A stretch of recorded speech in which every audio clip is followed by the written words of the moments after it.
Hello, everyone. Welcome to, as I was saying to the stream, what is probably my favorite game series ever created. Um, I played these on YouTube a while back. Um, and somebody actually left a comment on one of the Quest for Glory 5 episodes recently. And when they did, it made me be like, yo, I want to play these again. So, here we are.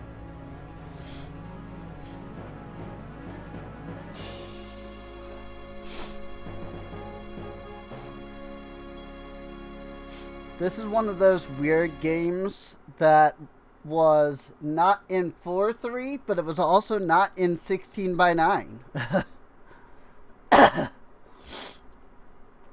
So,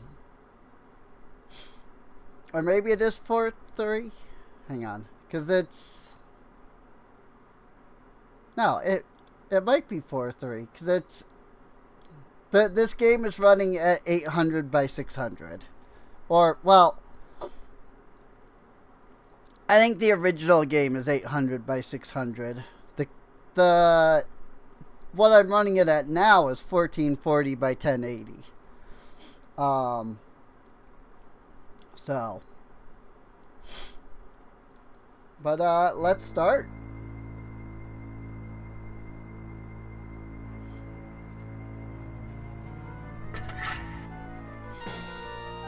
So, we get to start by choosing a class, fighter, mage, or thief. Now, usually I would pick fighter, because I would go the paladin route. But I want to do something I've never done before. And that is, I want to go the thief route.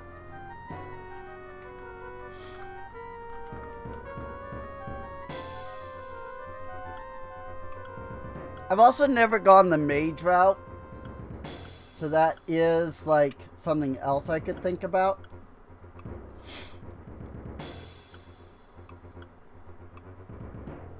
Like at some point.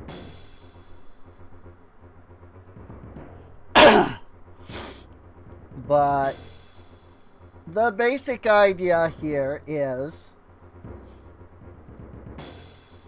we're a thief. So, jumping into direct combat may not be the best option for us. It might be better for us to be good at things like throwing and sneaking, and like agility. So I'm going to put some stats into those.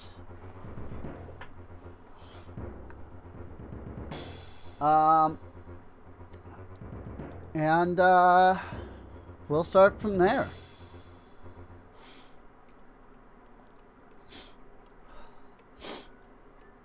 And here we are. It seems like a quiet little town. On the porch ahead of you are two people. The standing one is large, rather ugly, playing with a yo-yo. The seated person smoking a pipe looks like he might be the sheriff. The man with the pipe greets you. Welcome to our town. You are lucky to have made it down before the mountain. You are lucky to have made it down from the mountains before the snow blocked the pass again. It's gotten pretty dangerous outside of town, I understand. Many monsters have been trapped around here with the late snow. Between them and the brigands, we certainly could use a hero around here. I am Sheriff Schultz Meiserson. This is Otto von Goon, my assistant. Good luck in your quest. So, this first game is, oh my god, it types so slowly. This first game is based off of the Switzerland / German, like world area. Which is really fun. But each area takes you to a different part of the world, which is based off of a different, like, section of, like, the real world.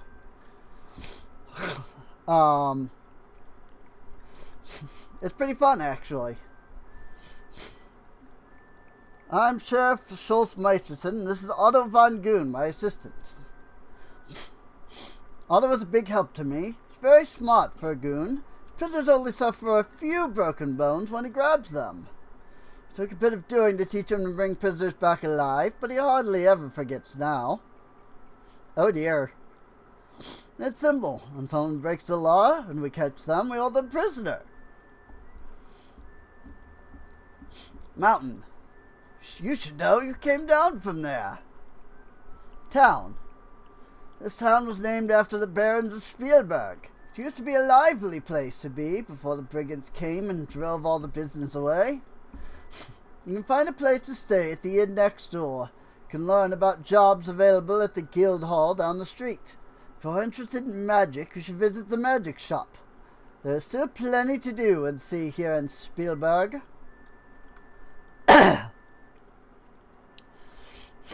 I need to... My watch was too tight.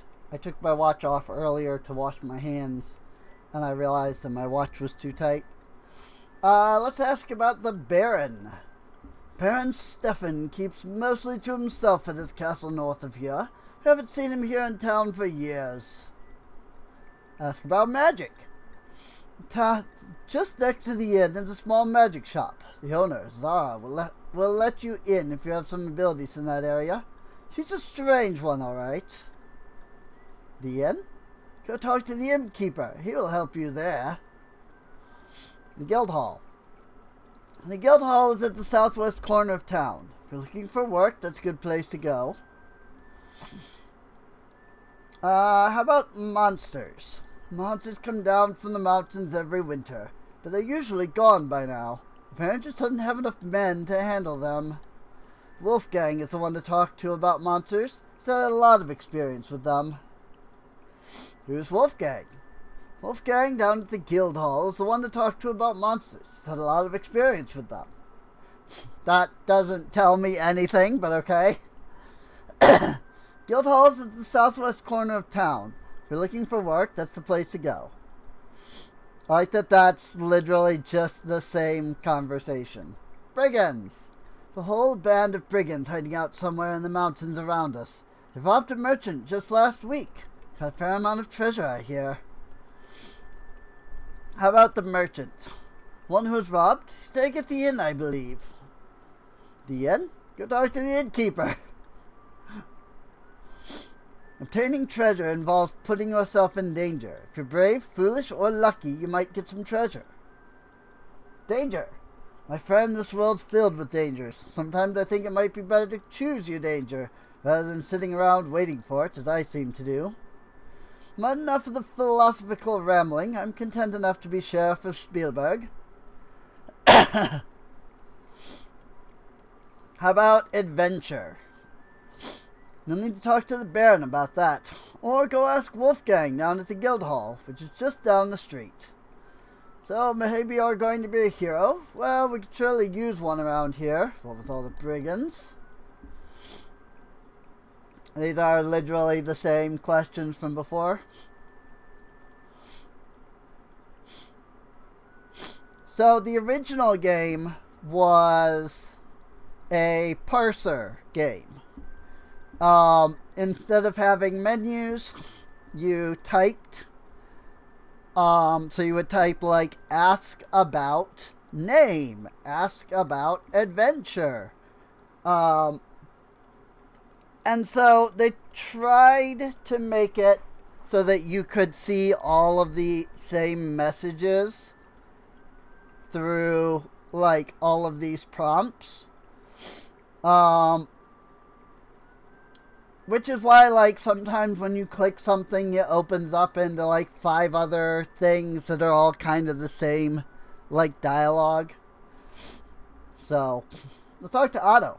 You get no response. Aw. So, the first thing I want to do is bump up the detail because, like, I mean, come on. This is a freaking 1980s game running on freaking 2025 computer. I also want to bump up the speed of the game to the max so that we can move around very fast. And this actually doesn't modify the actual speed of the game. It only modifies your speed. Later, the original and the second game, increasing the speed did increase the full game speed. But here, luckily, at least as far as I'm aware, it only increases your movement speed. Donk. I just got beamed on the head by Otto's freaking yo-yo. More than a hint of ogre about this strange and bulky character. He seems cheerful, though. Schultz appears to be an affable old coot, content to smoke his pipe.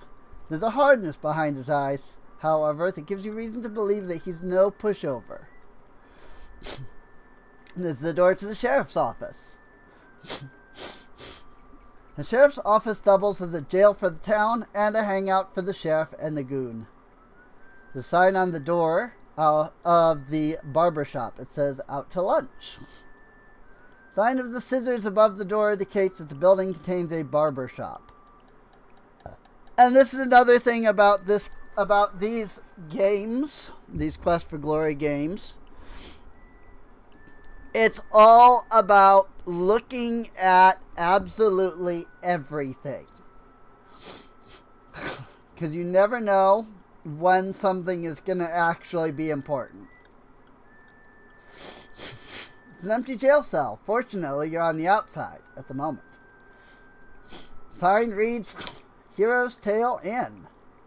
Windows glow from the light inside. Sign reads, Hero's Tale Inn. If this is the town water supply, no wonder nobody ever comes here. Not much to look at. What a guy! So you can look at yourself and get a little bit of dialogue, but not much.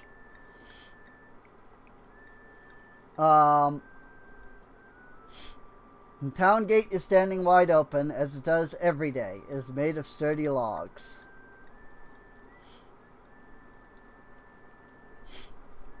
The eye over the magic shop door seems to be watching you. You've come to the end of the main street. The town wall is to the south. You have an eerie feeling that someone is watching you. She's the only sane person here. At least she's not off her rocker. This is another reason why you want to look at everything, because 90% of this game is horrible puns, which is great. This is like a nice, neat little house. There's a grandmotherly little old lady rocking on the front porch. Judging from what the sign says, the building at the end of the street is the guild hall. You can just see a thin thread of light under the door, so there's probably someone inside. Now, if we were a mage, we could walk in here and collect a bunch of scrolls. There are a few Dead Sea Scrolls, a couple of Red Sea Scrolls, a C++ scroll, written in assembly language, of course, and others even more esoteric. You see a wide variety of arcane objects. For example, scrolls covered with mysterious symbols and arcane incantations. A toaster oven, very rarely used. Electricity hasn't even been invented yet. I like that magic has futuristic stuff. See a wide variety of arcane objects. For example, crystal balls, useful only to those initiated into the ways of witches. Bottles of mephitic potions. Books dealing with sorcery, necromancy, and other occult subjects. Balls of mephitic potions up there. Dried mantray jerky. A balance scale. Zara uses its measure powder. Zara uses it to measure powders and to maintain the magical balance. Burning incense fills the room with a strange fiery scent. An ancient balance scale. Zara thinks it will help her maintain a sense of balance. Like I said, puns. The label says instant fire. Just add water. Nice. Jars filled with a corrosive looking green substance. A hooded robe for when it rains in here. The coals are glowing. Bowl of pretty little fish. We've seen that one. A brown jar of crushed cockroach essence. Ew. The blue bottle of blue bottle flies. A mortar complete with a traditional pestle. Floor is almost completely covered by a strange symbol. Looks like a great big S. It looks like a sculpture of some weird bat-winged creature. Tinsel and chaff. Very good for avoiding radar. Oh, we've come all the way around now. A pentagram. Used in incantations to conjure spirits. Instant fire just to add water could actually be a real thing. Elemental sodium or potassium. They explode on contact with water. That is true. That is very true. Strange globe radiates with an eerie light. Just like you're floating on air. Let's walk up here. Oh. I am Zara, and my companion is Damiano. The items in the shop are designed for those skilled in the use of magic. Which also means that we're really not going to get any real interaction with Zara because we're not a wizard. Zara has plenty of stuff if you are a wizard, though. Bat-winged creature must be some sort of familiar. There's an uncanny look in its eyes, and you don't want to look at it too closely. It's clearly magical. Zara has a mysterious, unearthly look to her. You have the feeling that she is not a person to trifle with. That's very true.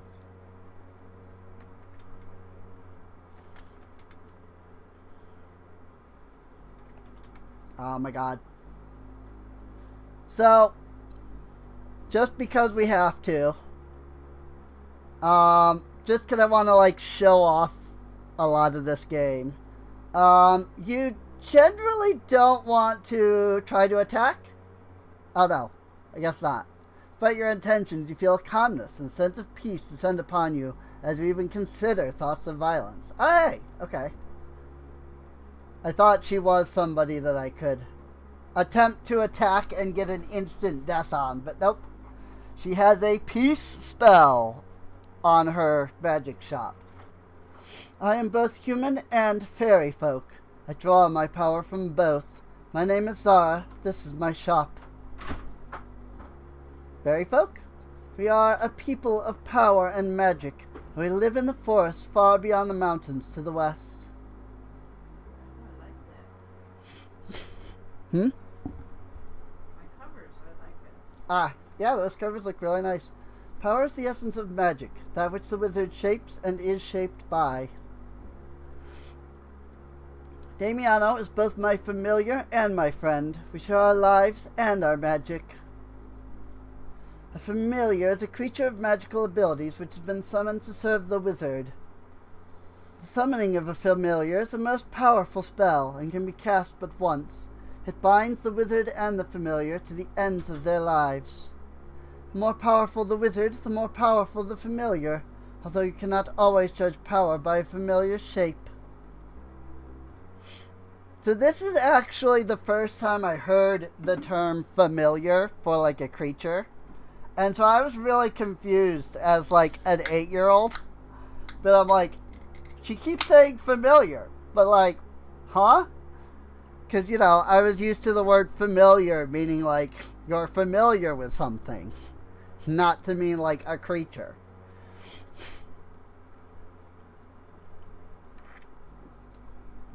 So there was a lot of confusion for me back when I was like 8 when I played this. This series of games legitimately shaped a lot of my childhood and like the way that I view like fantasy stuff. It's really cool. If you have the skill of magic, you can learn the way to cast spells by reading magical scrolls. Without the skill, you have no power. The more you practice spell casting, the greater you shall become. When you have mastered 9 spells, have the power to cast all, and proven yourself worthy by accomplishing a great deed, then you must undergo initiation to become a full wizard. There is a place in the distant south where you must journey, but first you must become a hero here. So, something to note about these games is the creators of these games, Lori and Corey Cole, that they knew going into it that they were going to be making multiple games. This was the first one, and they had planned for there to be 4, but after the second game and before the release of the game Shadows of Darkness, they decided that they wanted to insert another game. Also, dropping frames. So fun.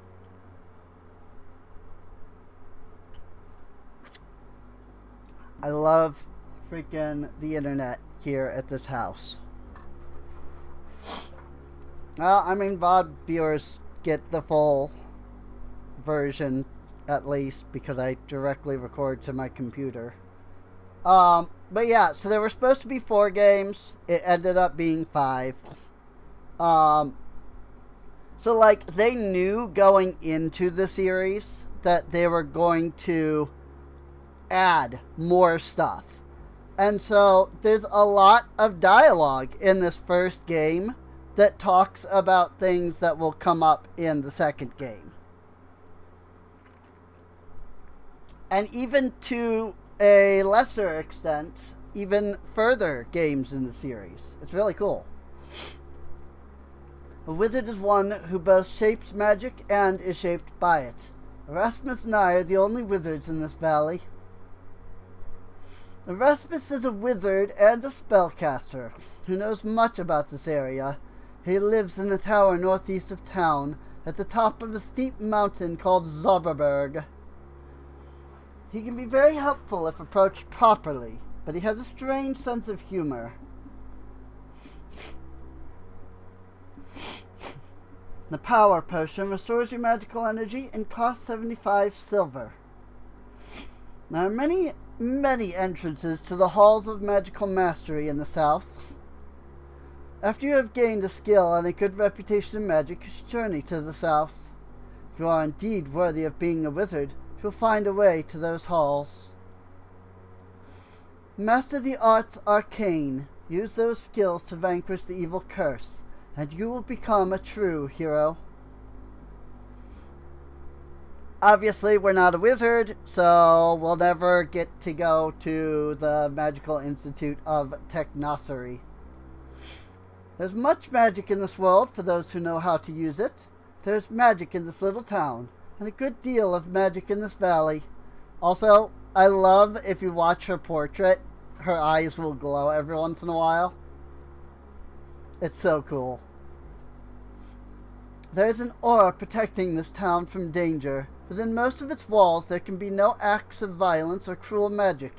Even so, it is prudent to avoid dark places. Also, one thing of interesting note is all of these like portraits here were done in clay. And then like digitally like drawn over and recolored. An aura is a spell of protection surrounding something. The town is still protected by the aura cast by the great spellcaster Irana. There you go. The first indications of Irana, who is a returning character, at least in name, throughout the entire series. She is regularly talked about. There's much power in this valley, and it attracts those who use magic. I am here. Erasmus has his house on Zauberberg, and even Baba Yaga has her hut cooped up somewhere around here. She is a powerful and wicked hag. You would be wise to avoid her. She cursed the Baron von Spielberg when he tried to drive her away. Baba Yaga's hut is magical. It stands on chicken legs, and you must know the rhyme to enter. Rhyme? Have no interest in entering Baba Yaga's hut, and therefore do not know the rhyme. I'm also forgetting to, say the things I'm clicking on. Curse. This is Baba Yaga's curse cast upon the Baron years ago. Upon von Spielberg and all his clan, this the curse I now demand. What I will shall come full measure, so shall ye lose all that ye treasure. There's always a way to break a curse. Possibly Erasmus knows more about this. Cooped up because Baba Yaga's hut has chicken legs. Yep, it's great. Erasmus makes a point of studying the effects of magic upon mortals. There's little about magic in this area that Erasmus does not know. How about the Baron? He was once a great leader of this land until he was foolish enough to anger Baba Yaga.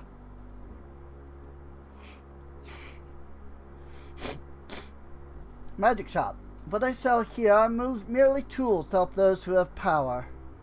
You may purchase restorative potions and scrolls from which you may learn spells, if you have the potential. Hang on one sec.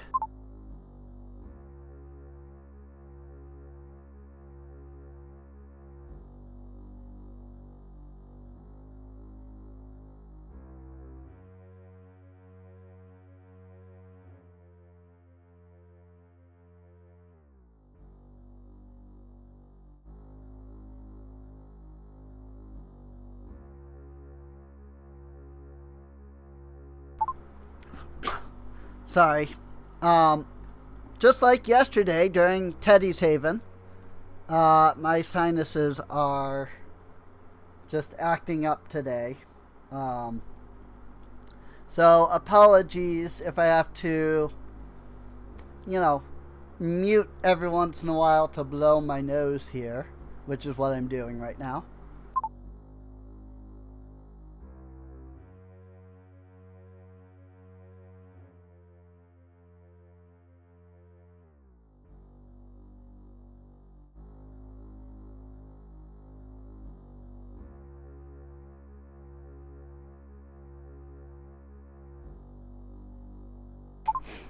Alright. I think that helped. But yeah, I've been having some sinus issues lately. So, just trying to, get over that like usual. Potential. A true magic user has the innate affinity for magic. There's also the ability to store power, which ordinary mortals do not have. Spells? We sell several magic spells on study scrolls. You may purchase Fire Dart for 60 silver, Fetch for 40 silver, or the Open spell for 30 silver. I also know you can find a spell if you learn the secret of Verana's peace. Fire Dart.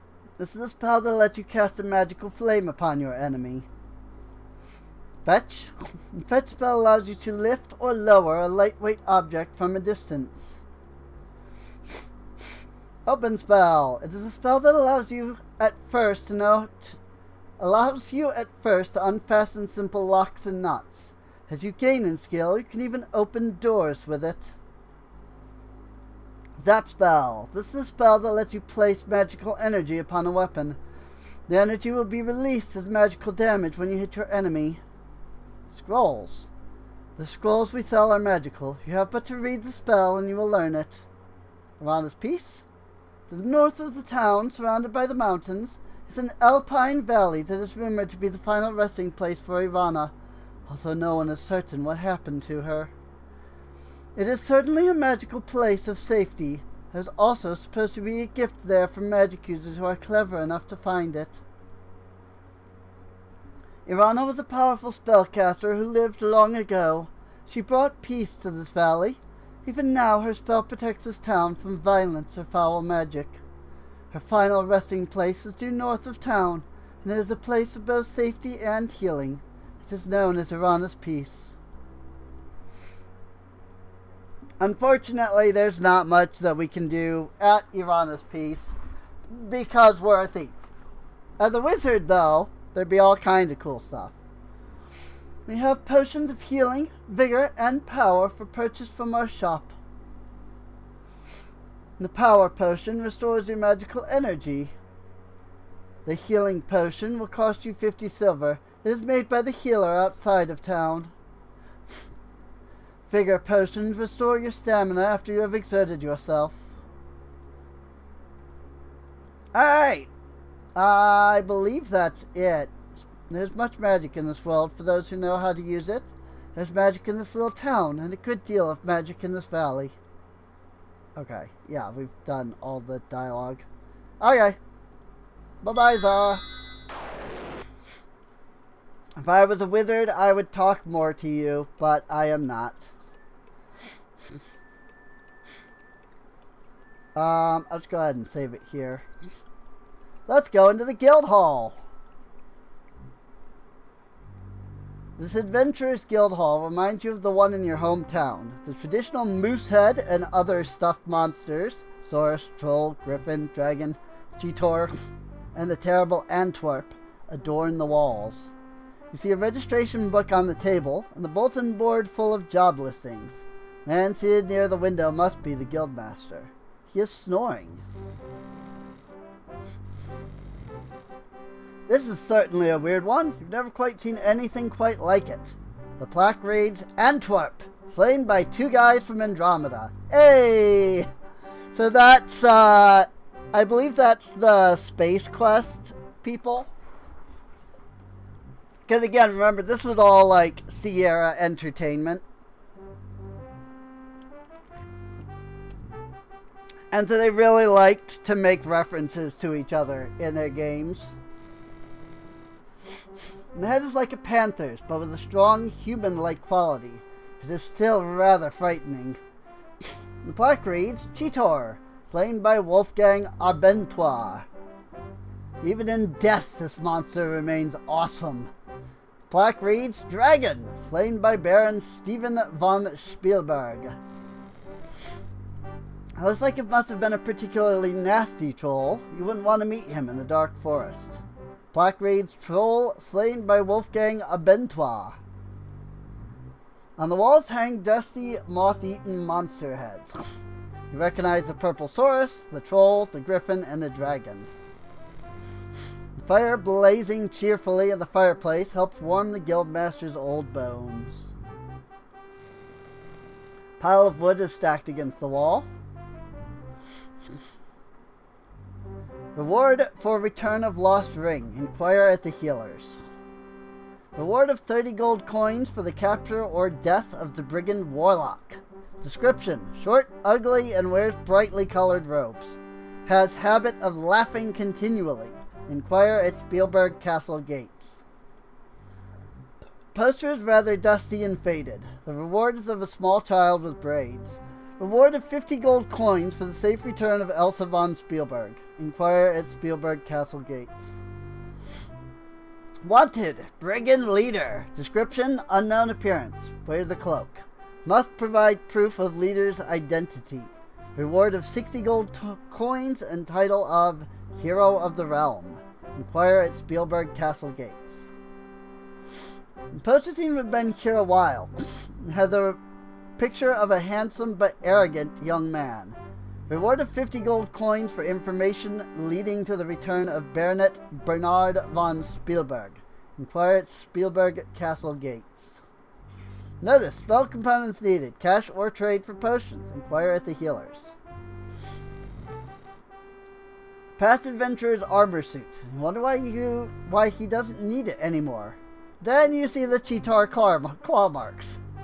Yeah, that armor's not going to really do much.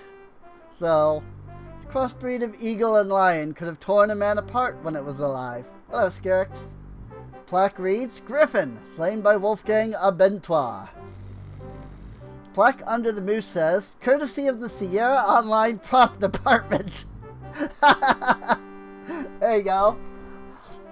You never saw a purple source before you came to Spielberg, but it looks like a really stupid monster.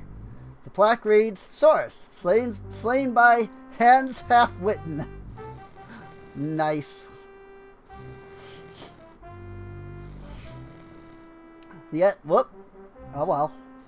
Alright, I guess we don't get to read that one. The other pages record the exploits of the great adventures of Spielberg's past. The names Wolfgang Abentois and Baron Stephen von Spielberg appear most often.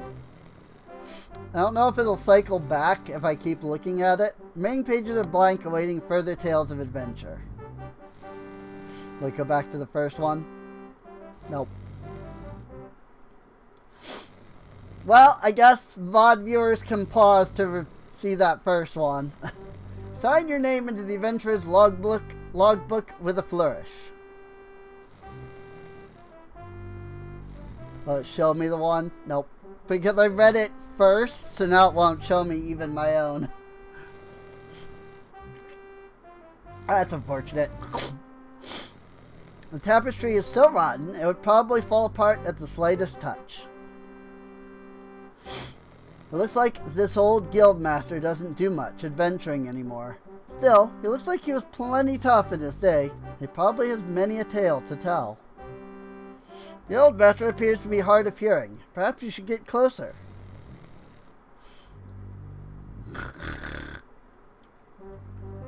I was so busy I didn't notice you come in. Welcome, welcome. It's so seldom that we have new adventurers here.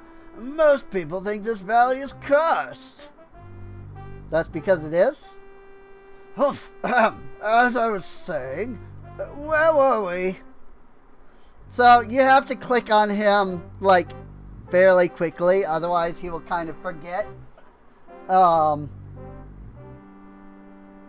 Like in between, like, dialogues, and then you get something like that.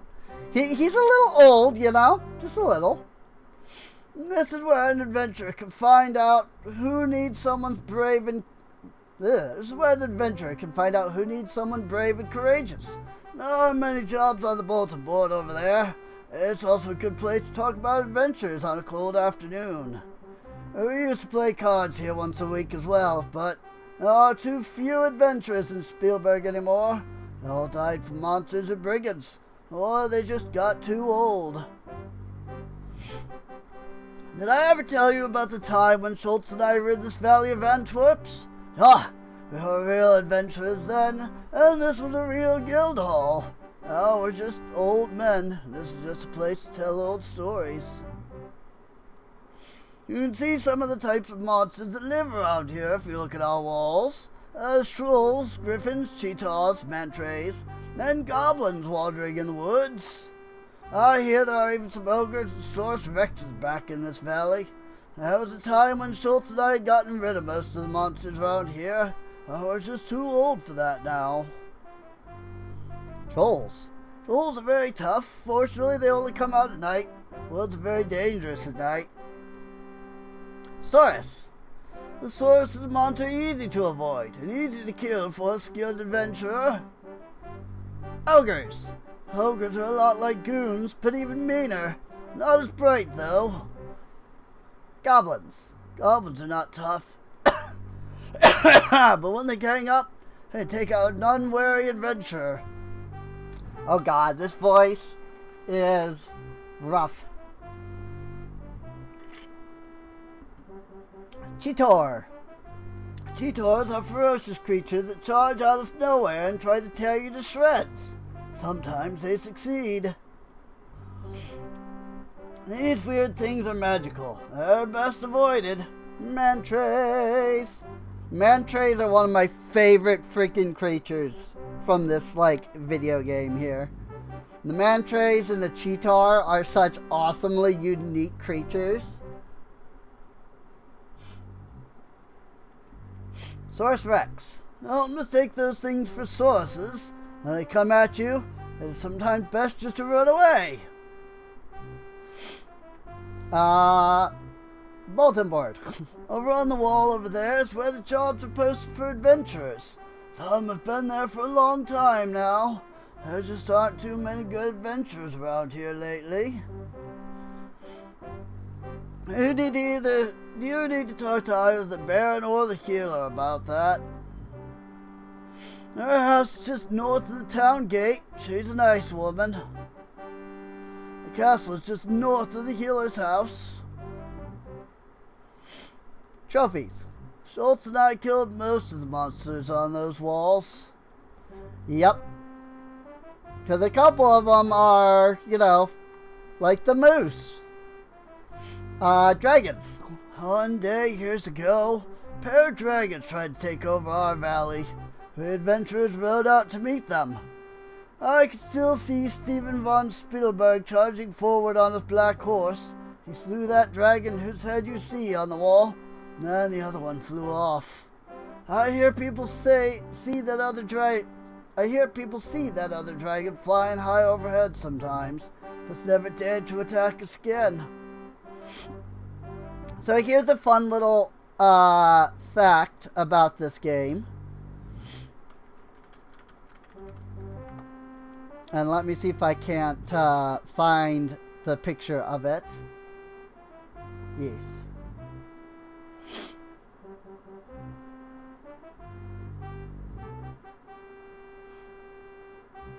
If I do this and then I do that, does that work?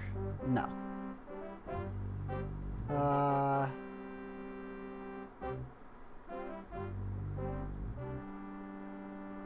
Browser. So, this is the box art for the original game. Well, this is the VGA remake. This is the version that we're currently playing. It's interesting because there is, in fact, a dragon on the cover of the game. But there is actually no dragon in the game. What's even more interesting is the original box art also had a dragon on the cover.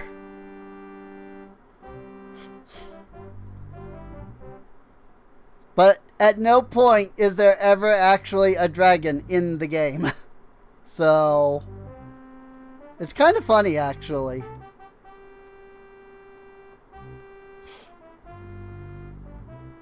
That said, I'll share one more quick image. This is what the original game looked like. Look at that. Good old EGA.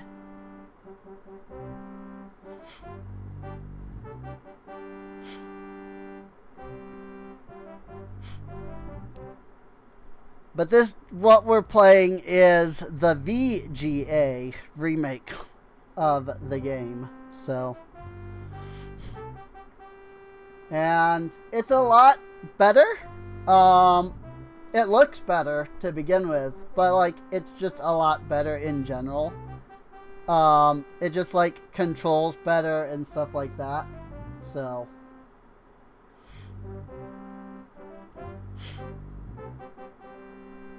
it has a bunch of quality of life features that the original didn't have. So, whoa, so many colors, right? Yeah, that's the era of 16-bit colors.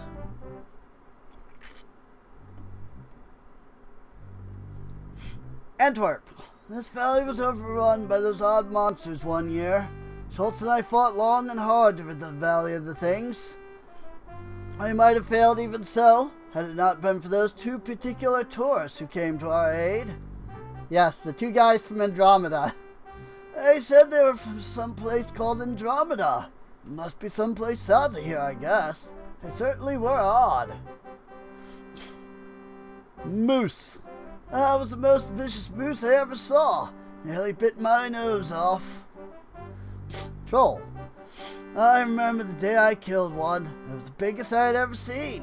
Put up a tough fight, but I was tougher. You can see the results on the wall. Watch out for cheetahs. I bear the scars of my fight with the one on the wall to this day. Still, it is stuffed, and I am still alive. I remember when Hans killed the one there. It was a tough fight for him. Hans Halfwitten. He wasn't much of an adventurer, but he did manage to kill Source before he made the mistake of tangling with the troll.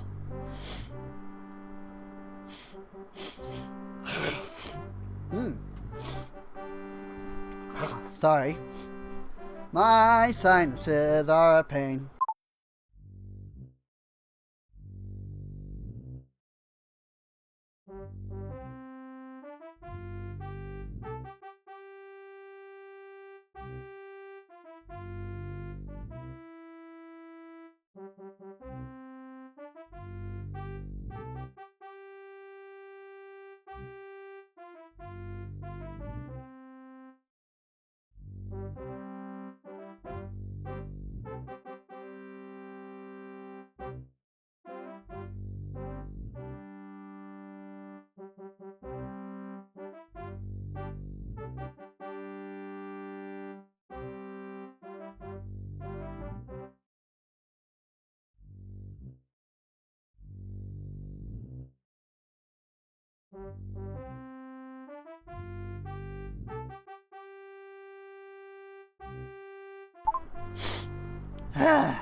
Being allergic to cockroaches and then having the entire house infested with them is no fun.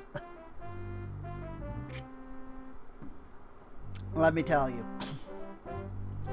I am Wolfgang Abentoir, the guild master of this hall. I am supposed to keep track of all the adventurers and make sure they sign their names in the logbook. There was a time when I would go and rescue foolhardy adventurers who got into too much trouble, but I don't get out much now. With the Baron losing his son and daughter, Baba Yaga, all the monsters, and now the brigands, there's just been one thing after another. Let's ask about the Baron. Baron von Spielberg was once a brave protector of our valley. We used to adventure together when I was younger. No brigand or monster would dare show his face here if the Baron had not angered Baba Yaga. How it is said he goes nowhere and sees no one.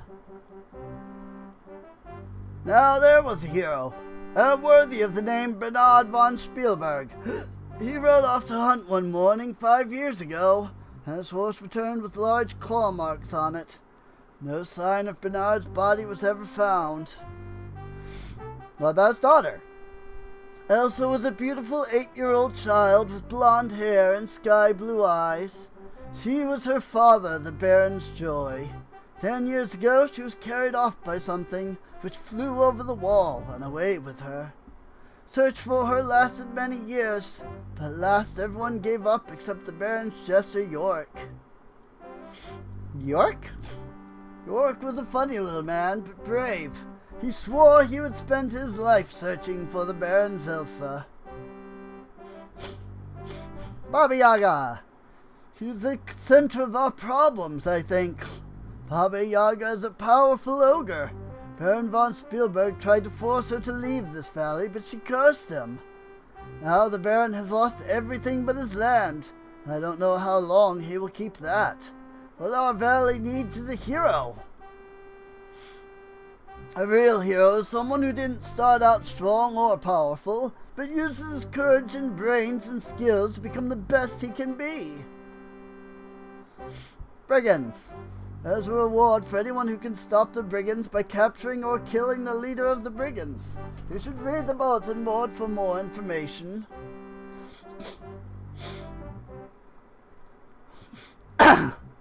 Spielberg.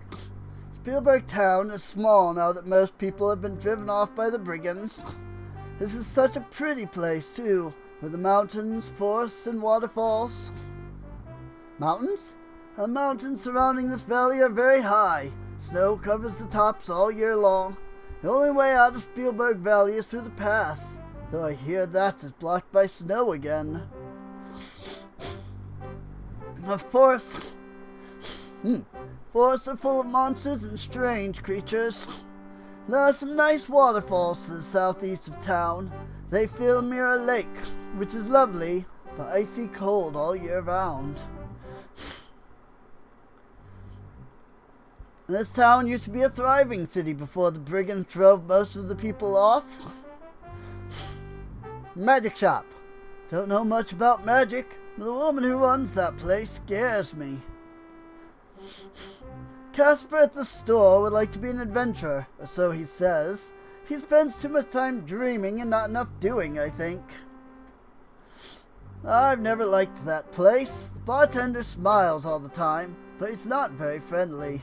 Crusher lives up to his name. He's nasty, even for a goon.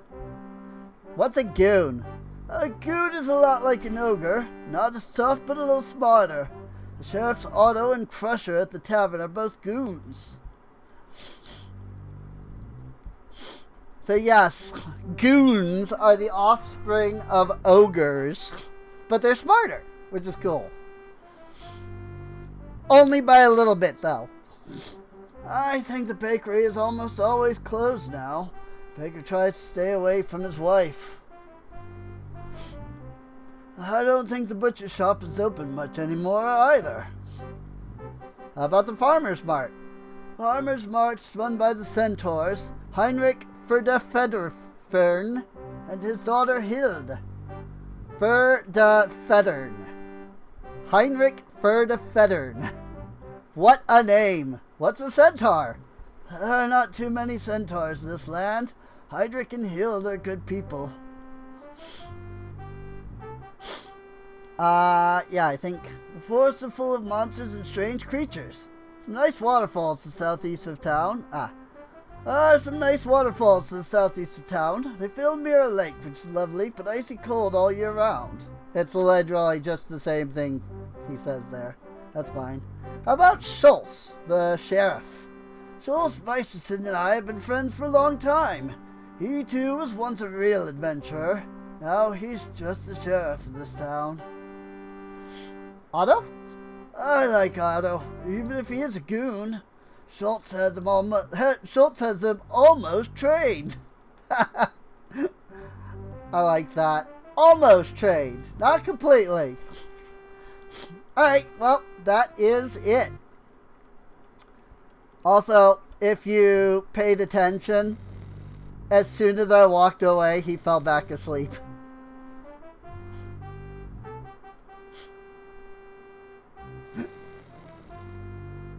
Like, the moment I walk away from him, he just falls right back to sleep. Can I read this again by coming back and... the writing on this page is very recent. It says, I, William Denham, have come to Spielberg to become a hero. Yay! We can read the first two now. The entry was made several years ago. It says, Baronet Barnard von Spielberg killed a troll near the Flying Falls on this 23rd day of October.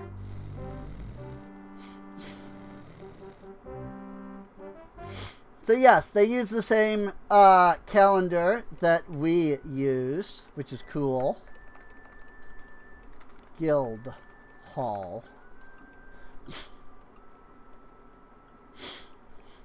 There's still a lot more to see around here, though. Let's head up here.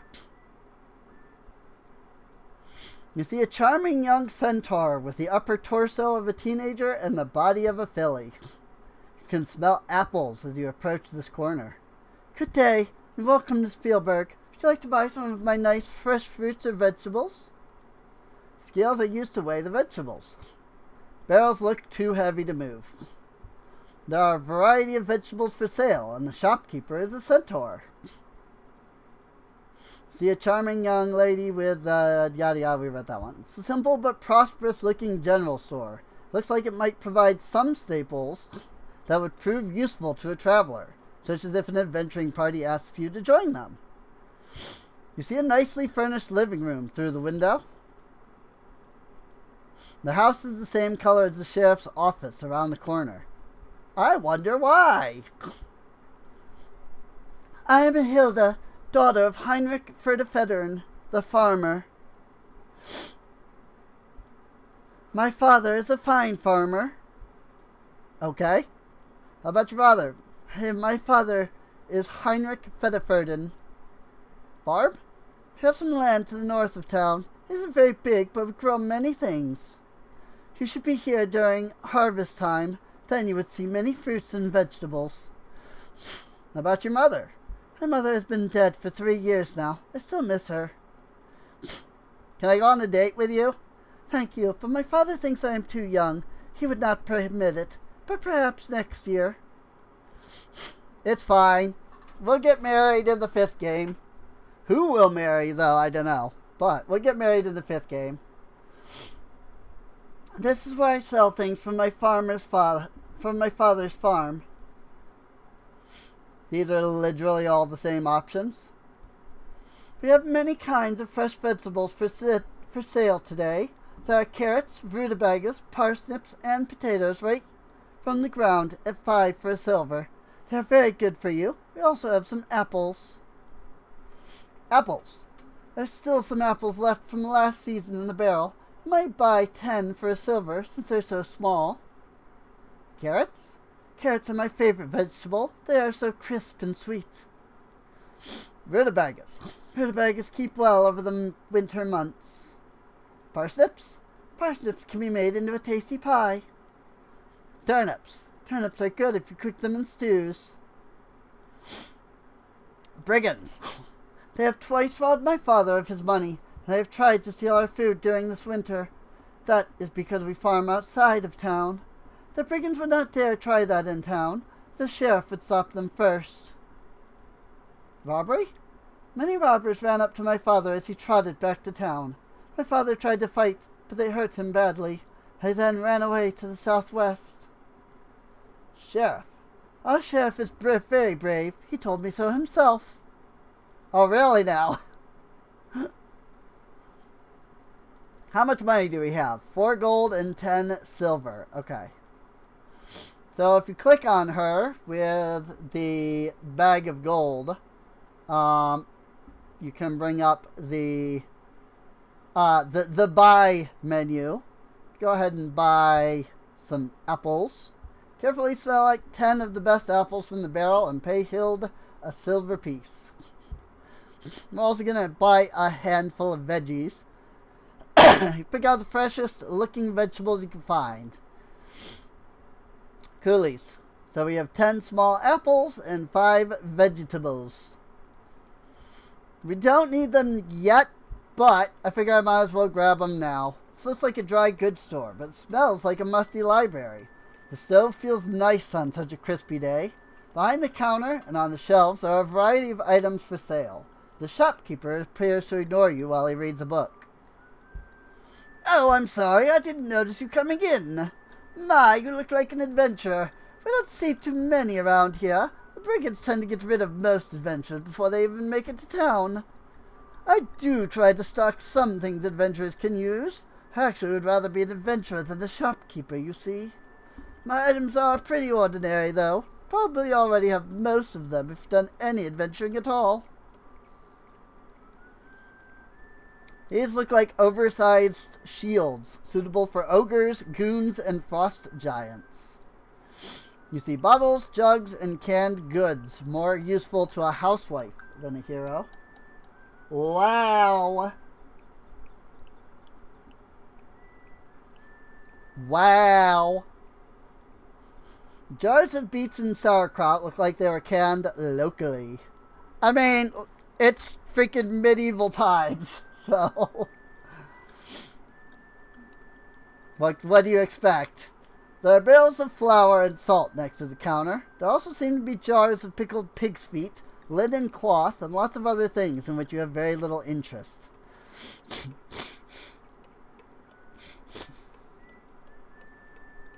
I think we've looked at pretty much everything on the shelves.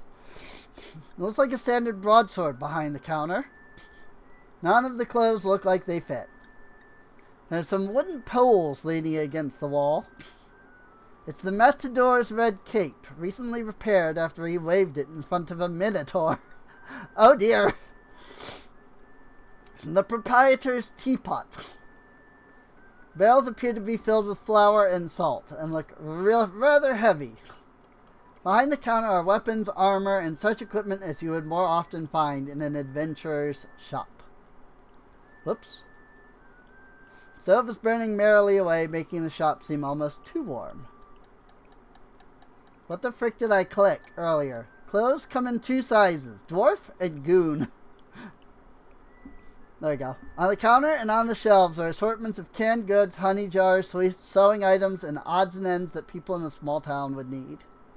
A large lumpy sack sits by the wall. Why, that's me, Casper. I always wanted to be an adventurer. I've read about them all the time. The book I was just reading is about adventuring. Oh, it's this book? It's about an adventurer. It's about an adventurer who is trying to become a hero. The title is Quest for Glory, A Hero's Death. Oh dear.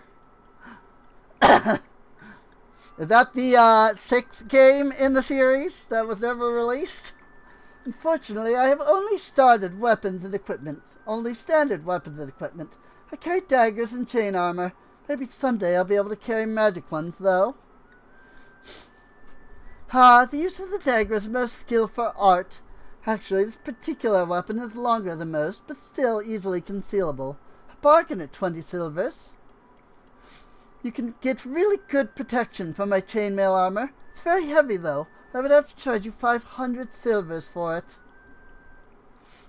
Adventuring rations aren't the tastiest food in the world, but they will keep you healthy and alert as you go along. A pack of 10 rations will cost you just 5 silvers. It's a very good idea to carry an empty flask or 2 in case you want to pick up a liquid or something else that needs a container. Flasks are a great bargain at 2 silvers each. Unfortunately, I have only standard equipment. Oh, wait, I clicked that one, didn't I? I don't like to talk about other people behind their backs, but they're brigands. Sheriff and Otto protect this town. Sheriff used to be a real adventurer, you know. What about Hild? Hild sells fine produce for a reasonable price. So I do actually need to go ahead and buy a couple of flasks. Here you are. Thank you for your patronage. Thank you for the flasks. And with that, let's head up to the final section of town. It's always a good idea to keep multiple saves in these games. Because you never know what might kill you.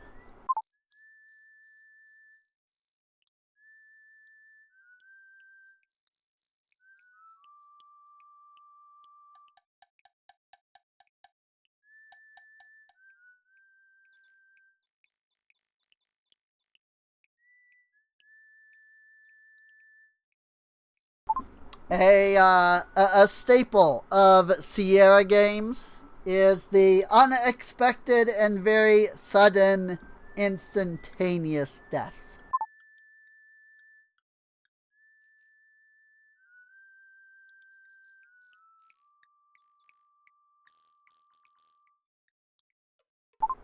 To be fair, they do usually give you some clear warning that something is going to kill you. But there's a lot of like, you do this, you insta-die, that's just it.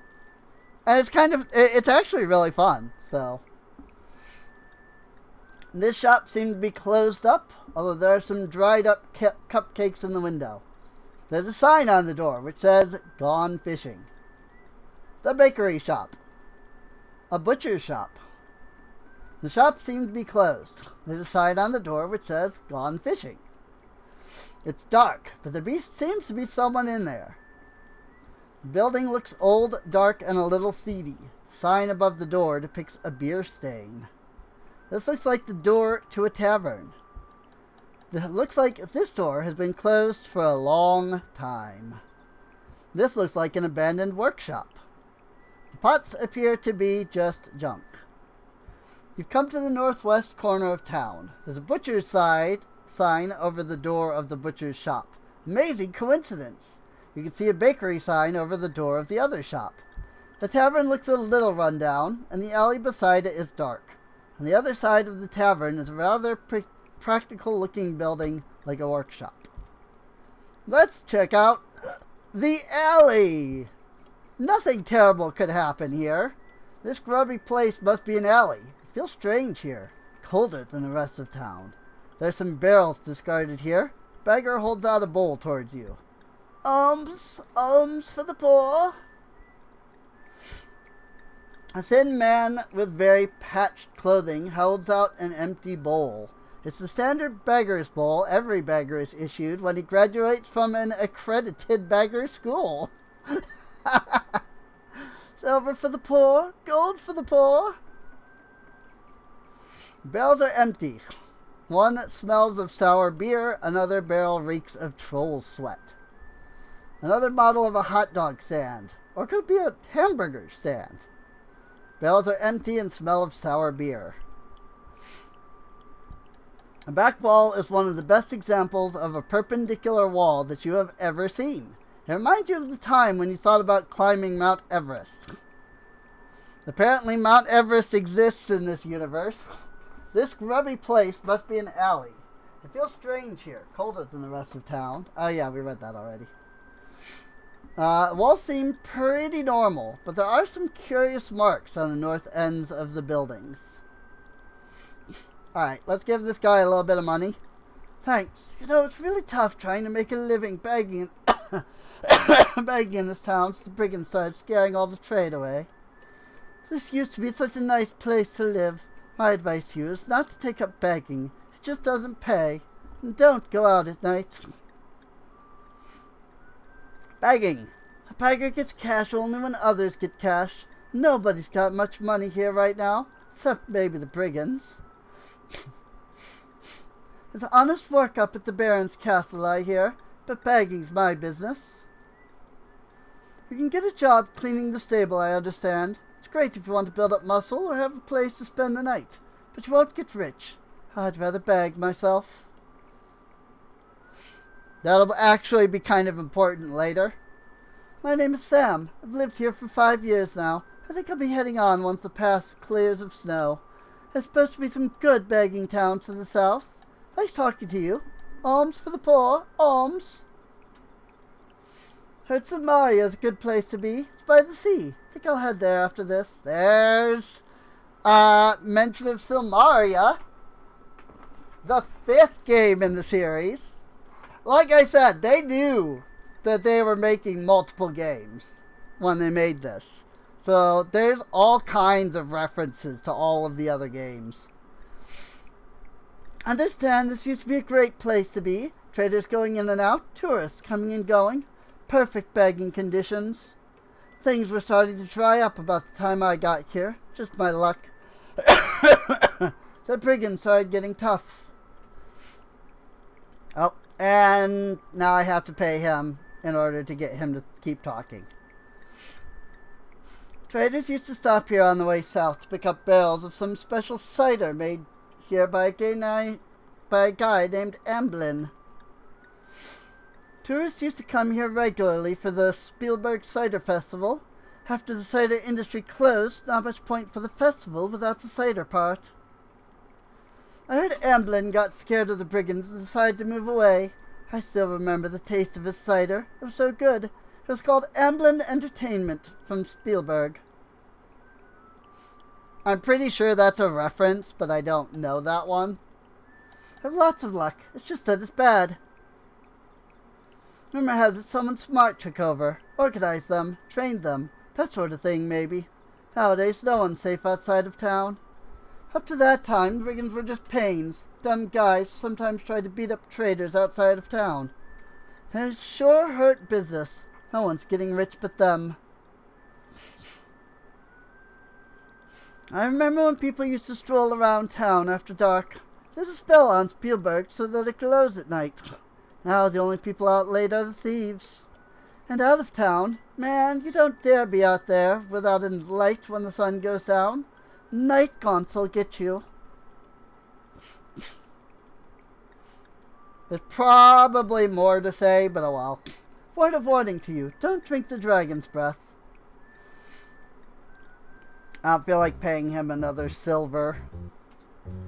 A grimy window lets light into this tavern. It smells like stale ale and other more unpleasant things. The floor is covered with dirt and the bar with sticky beer.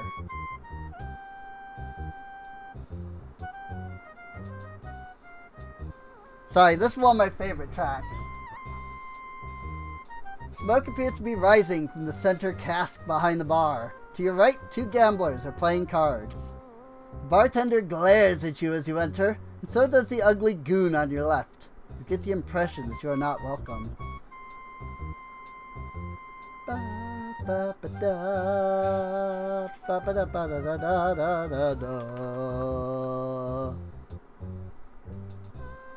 Seriously though, I love this track.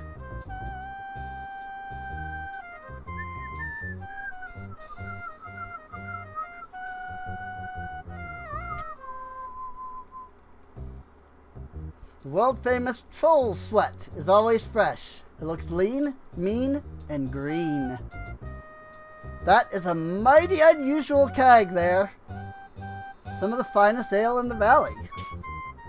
This is a keg of genuine troll sweat, guaranteed to make your eyes water and your teeth rot. Not a pleasant sight. Seems to be something slimy spilled on the stool, and it's eating into the wood. Think perhaps you should sit on the next stool over.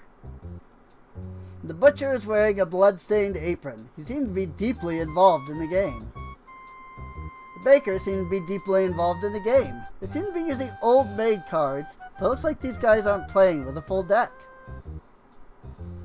Remember how they said they had gone fishing? There's not a whole lot of meat in town for me to butcher these days. Now if someone would just bring down that stag in the forest. Got any 733s? I love these guys. The cards, they've been very good to me. Go fish. I'm Butcher Beefmeister, the butcher. Butch Beefmeister. Hi, 178. There's a river to the south by the Flying Falls, which has some good-sized trout. I haven't been able to get any supplies in since the brigands closed off the area. The bakery will reopen as soon as I have some. The butcher has been getting all the good cards. I'm Silas Sourdough, the baker. I love their names. Mill Lake to the south is a huge fish, but it's pretty dangerous. So yeah, they went fishing. They're playing Go Fish with old maid cards. So this is where the barber has lunch. That guy's had so much to drink he looks embalmed. This goon looks real tough and mean. It's not someone you'd want to fight.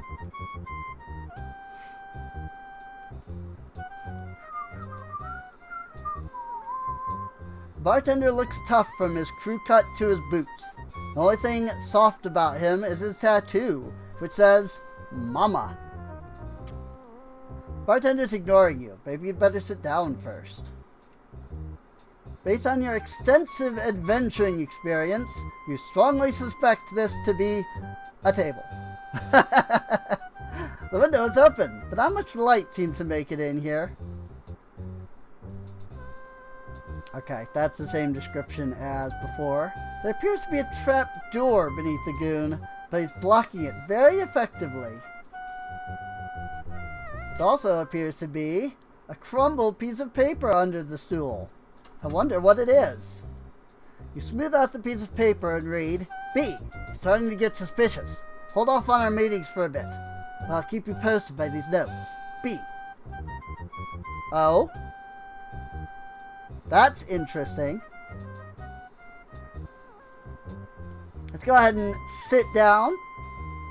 What do you want? This is a bar. I serve drinks. You want a drink? Order one. You won't answer the stupid question. You want to answer the stupid questions? Get out. Ale 1 silver. Troll sweat 5 silver. Dragon's breath 25 silver. Take your pick. Good for what ails you. Now it'll go down real smooth. Dragon's breath. It's our specialty. I keep clicking on something other than him, apparently. How about the town? What do you think I am, a guide dog or something? Maybe there's like a cooldown. This is the Aces and Eights Tavern, stranger. He don't like his personal affairs discussed. My advice is not to do anything that'll get him upset. Thieves Guild. Hey, this is an honest establishment. Want me to ask Crusher? Alright. We're gonna do a quick save. What money do I even have? Oh yeah, I have enough.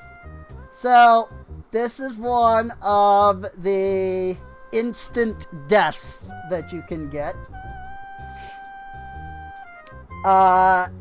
You know, as you've been talking to people, they've been telling you don't drink the dragon's breath. And there's a reason for that. If you want to mug a dragon's breath, house rules says it'll have to be cash up front. You cough up the cash. Thanks, buddy. Hey, Crusher, our friend here wants dragon's breath.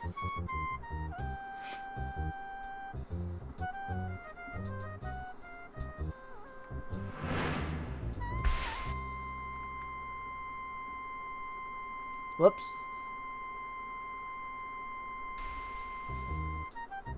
I accidentally hit a wrong button. There you go. You've never tasted anything like it before. Oh, wow!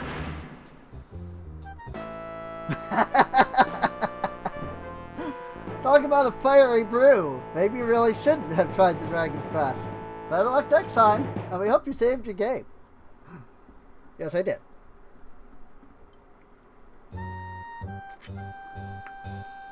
And that's why you don't drink the dragon's breath. Because, whoopsies. Let's get a little bit of ale. One well-aged house brew coming up.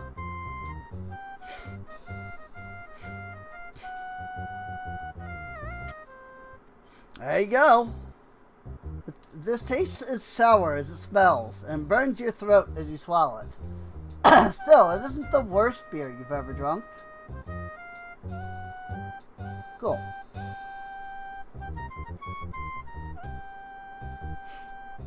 I'll talk to Crusher. Hi, Crusher. The goon seems to be ignoring you. Tavern? Seem to have annoyed him. Goon? Crusher bares his teeth at you. Either you're in big trouble now, or that's just his way of smiling.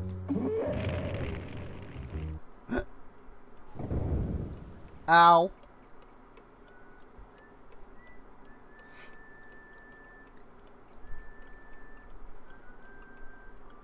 So yeah, we got thrown out of the tavern there. What the frick is going on here?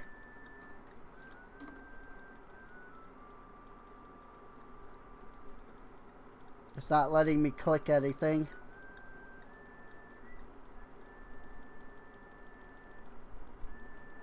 That's weird.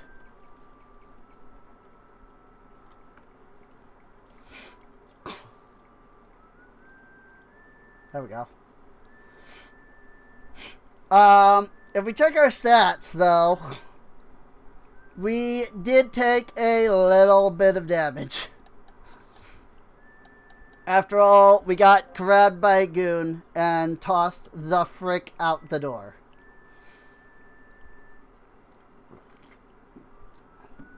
So, not gonna be talking to that guy very much. What time is it? Sunset approaches on day 1. Good. That's what I want. Ah. Yep. And the sheriff is out. So let's head into the Hero's Tale Inn. Because it's about time for this section. Welcome, welcome, traveler, to the Hero's Tale Inn. I am Shameen at your service. May you find what you seek here. Very good food, very good drink, finest in town. Sit, rest, you will be served by my Shema. Very nice room, very soft beds, finest in town. Only 5 silvers a night. Very good food, very good drink, finest in town. Sit, rest, you will be served by my Shema. Poor Abdullah sits and tries to forget his loss in food and drink. I think he will not be sorry if you join him at his table. Alas, the brigands stole all of Abdullah's wealth and mine own when they robbed his caravan. Now I will be forced to stay in this wet, cold land. I know little about them, except they must be wealthy now. Wealth? I hope to return to my homeland with the Prophet Abdullah, Shema, and I would make from the caravan. Now, I fear, we will remain here unless someone deals with the brigands and returns our stolen trade items. Shapir. There it is. Land of golden sand and tall mountains. A city of tall buildings and winding streets. Way too winding, even. Place where Kata can bask in the sun as they sell things in the bazaar. It is our homeland, and a place we long to be. In my homeland, a caravan is the only way to travel from city to city. It's true. I am Shameen, a poor unfortunate, forced to seek a fortune in this cold land far away from my homeland and my Kata people. We live far to the south, in the desert lands of Shapir. Someday we may yet return there. We are a race of desert dwellers and wanderers of the endless sands. A land of golden sand and tall mountains, a city of tall buildings and winding streets. A place where Kata can bask in the sun as they sell things in the bazaar. It is our homeland and a place we long to be. Abdullah, he is a merchant from my homeland of Shapir, a dear friend and guest here. We've already been through that menu. Spielberg is a sad place for an innkeeper, for few travelers visit because of the brigands. This is a cold land for a Kata. Sheriff comes in with his wife sometimes for food. He is very wise and generous. Otto, there's no end to the food that one can eat. I bet he likes when Otto comes in, because he can probably charge a pretty freaking gold for that. This is the Hero's Tale Inn, where Shema and I will be delighted to serve you. The softest and safest of beds, the richest and finest of foods await you. You have but to command. Shema is my beloved, and she can cook and keep an inn as few others. When she dances, there is true magic. If we ever return to Shapir, then she will again dance. Oh, that's that same menu. Alright. I'll take a seat. Take a seat at the table nearest the fire. Oh, it is indeed sad and dangerous times we live in when a man who struggles daily to keep from starving should be robbed of all his earthly possessions.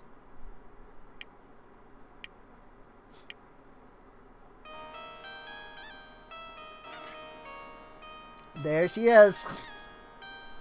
I am Shema. Allow me to serve you, wanderer from afar. Do you wish food or drink? I'm just gonna say it. Shema is hot. Like, she is so hot.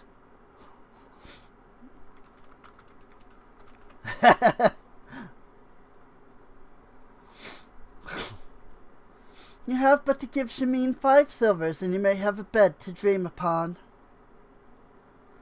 We have very good stew of newborn lamb, along with honey chicken for a mere 3 silvers. Coffee is included in the price of the meal. We have rich black coffee, freshly ground and brewed as only my people do. Such coffee will bring you to your full alertness. It is but a silver. So I believe you can get full stamina by buying coffee here. It is Shamin who is the speaker for the house, for I have much work to do to serve you. If you wish to know more about such things, then you should speak to him. Also, this is like your only chance to talk to Shema. Is right here before buying something. So, I am Shema, which means in the words of the kata, she of the dance. Our homeland is far to the south. It is called Shapir. Shapir is where we kata come from. It is warm and glowing, and the sun is always bright. Kata are a quiet, gentle people. It is true that I love to dance, but my soul cannot fly so far from home. We will get to see Shema dance in the second game, and woo boy! She does a, let's just say it used to be a fertility dance. And we'll just leave it at that. Abdullah will always be our guest and friend. Abdullah, too, is from the land of Shapir. Abdullah will be honored to tell you about himself. Oh, about the robbery, right. Shamin, he is my soulmate. And that just brings us to that menu. Alright. What's your name? I am Abdullah Du, son of Ali, grandson of Hassan, and former master merchant of Shapir. Now, I'm but a penniless burden upon my friends. 2 weeks ago, I was going to be wealthy beyond what I could dream of. I, Abdullah Du, would be the first merchant into this valley this year. But my life was shattered by brigands. The band of brigands ambushed us just as we crossed the pass into the valley. There were about 12 brigands, including a huge minotaur. There was also a leader and some sort of wizard. They first used some sort of magic which blinded us. Then they overwhelmed my 6 guards and my assistants. All my trade goods taken from before me. I'm now but a beggar, living off the generosity of my friends. Really now? They have a wizard? A wizard threw something at us that caused my eyes to be blinded with tears and my nose to be forced to sneeze. I was helpless. The Minotaur is a creature with the head of a bull and the body of a man. They are said to be very strong.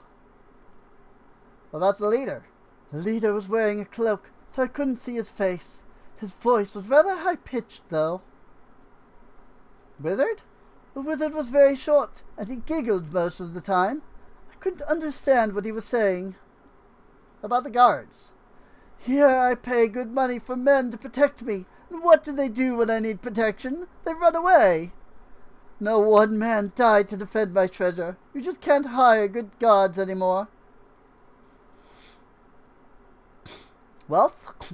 I had treasures carefully brought from Shapir with me. I even had a magic carpet with me. Friends. Even though they too lost a fortune when the brigands stole from me, Shamin and Shema are caring for this frail shadow of a great man. That would never work. The table is too bored and loggy to respond. Planks anyway, you tell it. I accidentally clicked on the table for the talk. That's funny. She is the finest of cooks, outside of myself, that is. But her fine food is as dust in my mouth, for I am but a beggar. He is the very prince of Katas. Is he really? I don't think so. Ah, Shapir, beautiful land of golden sands and shining sun, the heart of civilization. Alas, she is plagued with fierce jinn and afrits, who seek to drive all men and Katas from the land. But I could speak no more of the homeland I shall never see again. Instead, I would die in this cold, forsaken land, bereft of all I love. I trade the treasures of one land for that of another, but the brigands have stolen every treasure I had, and I am a merchant no more. Alright, so let's help this guy out. Shall we? Don't know why it's grabbing the food. Let's buy him a meal. Gladly will I allow you to buy me a meal, O prince among heroes. Shema, prepare for me this feast of 6 hours. I am willing to wait. 6 hours? I don't know. Your kindness overwhelms me. I tell you will someday be a great hero. Now you will have a secret. Among the items they stole from me was a magic rug. I alone know the words to command it. If you help recover my treasure, I will take you, Shamin, and Shema back to our land, by way of the flying carpet. Shapir needs powerful heroes too. And let's get ourselves a meal.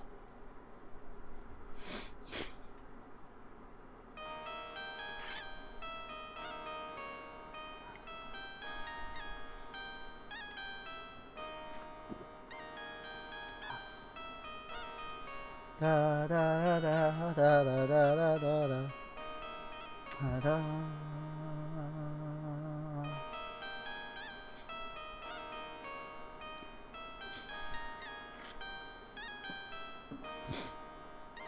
I bring you that which you ordered. May it please and satisfy you.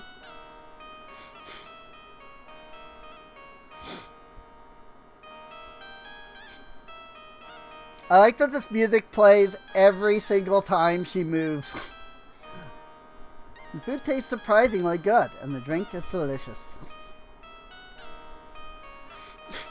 Like every time she comes in, it restarts. Every time she goes out, it restarts. And I made to clear the table for you. It's so funny.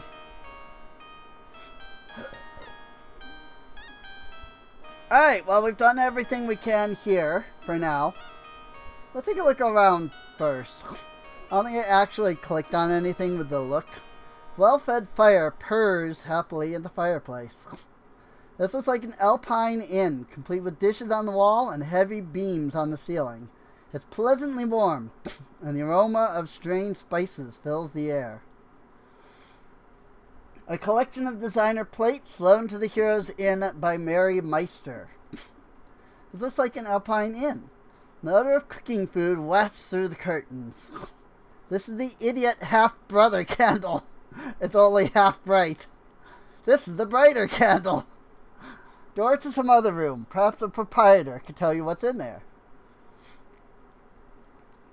This authentic Polynesian mask is far, far from home. One of Hiram Plugmeister's double-barreled spittoons. The merchant is a rather fat man with a small mustache and beard. He wears a turban. You see a small cat-like creature known as a kata. We've heard that katas are common in the southern deserts. See an assortment of tools used to maintain the fire. Warmth of the fire feels good on such a chilly day. The proprietor of the inn apparently thinks so too. Cats always seem to gravitate to a warm hearth. Alright. So, we have some stuff to do now that it is the middle of the night. The first thing that we need to do is come up here.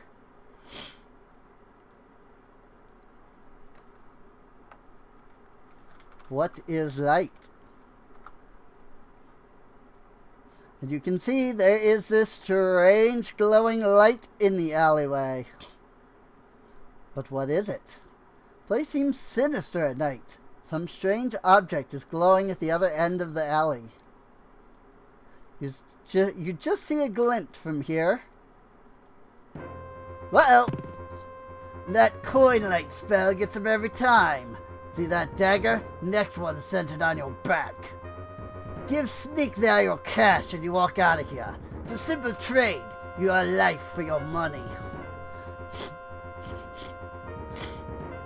So, if I try to fight,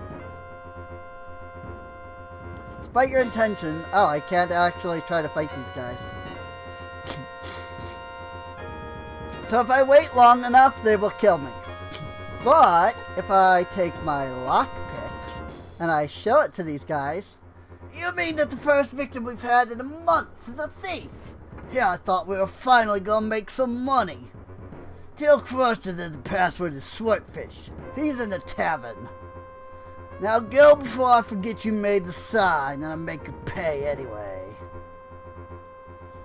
Yay! We now know the password. So if you're playing the EGA version, all of this is done through typing, which means that when they give you Swordfish as the password, you have to type that. You have to type that properly. What a password? Octolieber, Schweinhund, Antwerp, Rheingold, Purplesaurus, and Swordfish. That's what Swordfish actually means, by the way. This dark, seedy place is less than you expected of a thieves' guild. You feel uneasy about the sinister mood here. A man seated by the table greets you with a scowl. Crusher is his usual amiable self. You can't quite make out what lurks behind that massive door. Beginners! Why do they keep giving me beginners? I love this guy, by the way. Look at him. I tell you, Crusher, a thief of my stature and abilities should be stuck in a podunk town. Besieged by brigands who aren't even union members is the height of injustice.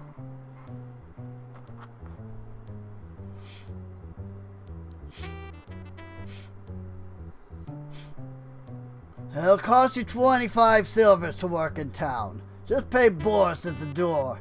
If you don't have the cash, go steal some. I don't have time to talk to unlicensed scum. Pay your guild license fee, and then we can talk. Why don't you do something constructive, like stealing Otto's yo-yo? Crusher ignores you. Do I have 25? Yes, because I didn't actually buy the freaking, Dragon's Breath. You can call me boss. I'm the chief financial officer of the guild. All very special items are reserved for our guild members. No scabs allowed. Daggers are nicely made and apparently designed for throwing. Beside the chief thief's seemingly endless collection, there are 2 match sets with differently colored hilts for playing Dag Nabbit. Which is this thing here, this board. Even thieves get thirsty. Don't open the lid. Who knows what will jump out? Crush is our personal manager. A knife the chief thief just threw. Looks a bit like a dartboard, only bigger. Yep. It's a dagger board. For his expensive clothes, to his carefully trimmed mustache, there's an air of sophistication about this villain. The table is rough as the man is as rough as the man sitting next to it. It's a prelude to the modern electric bulb, a marked improvement over darkness. The floor is surprisingly clean compared to the bar above. The plaster is chipping in several places. This place gives you the creeps. The opening in the door has a wire grate on it, but there is space below it where objects can be passed through. The mysterious man on the other side is Boris, cashier and fence for the guild. So, let's buy ourselves a license. Welcome to the Thieves Guild Union, local 1313. Yay! We now have our Thieves Guild license. Which means now we can talk to our boss. I'm known as the Chief. There are only a few members of our guild still around here. With the snow and the brigands keeping away the tourists, it's hard to earn a decent living. I've had beginners before. This guild reached a new low when you joined. Child, you are a thief. Stealing is how you make a living. So go out there and steal something, and hopefully you'll get that. That is, you won't get caught. Those non-union cretins are giving thieves a bad name. I'm sure they have a spy planted in our organization. Someone is leaking our insider information to the brigands. You just can't trust anyone these days. Ooh. What happens if we find out who that is, though? Where else but here can one mingle freely with others of our chosen profession, sharing tips and secrets? Where else can you safely fetch stolen items? Where else can you ask questions like these and not be thrown into jail? The guild is truly your home away from home. Don't get caught. That would be Talon. Crusher's our personal manager. Just give your stolen items to Boris and you'll be duly recompensed. Or, in terms more suited to your apparent intellect, you get cash for your loot. I love this guy. Like, he's so great. He's so mean, too. Boris is our accountant. I've no time for idle talk. Why don't you do something constructive, like stealing others' yo-yo? Scabs. Those who do not pay their union dues are the lowest form of life. How about the town? There are a few places around the town where a clever and skilled thief can make some silver. Perhaps even you could steal something. Sheriff? Sheriff provides a useful service in this town. He arrests anyone too stupid to be a good thief. Otto. He's the sheriff's goon. Tools? We'll gladly sell you for a modest fee a lockpick. However, for the true professional, we have a thief toolkit which will allow you to practice anything. Will allow you to pick anything with a little practice. Just talk to Boris. Daggers?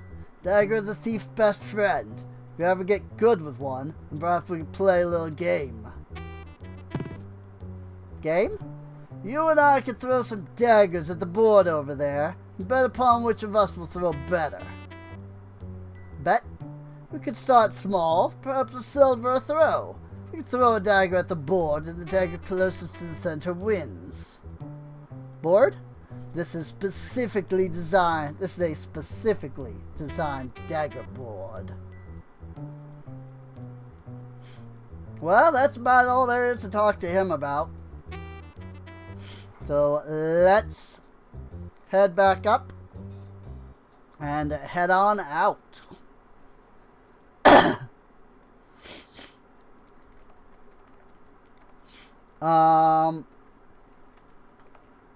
I'm a union member.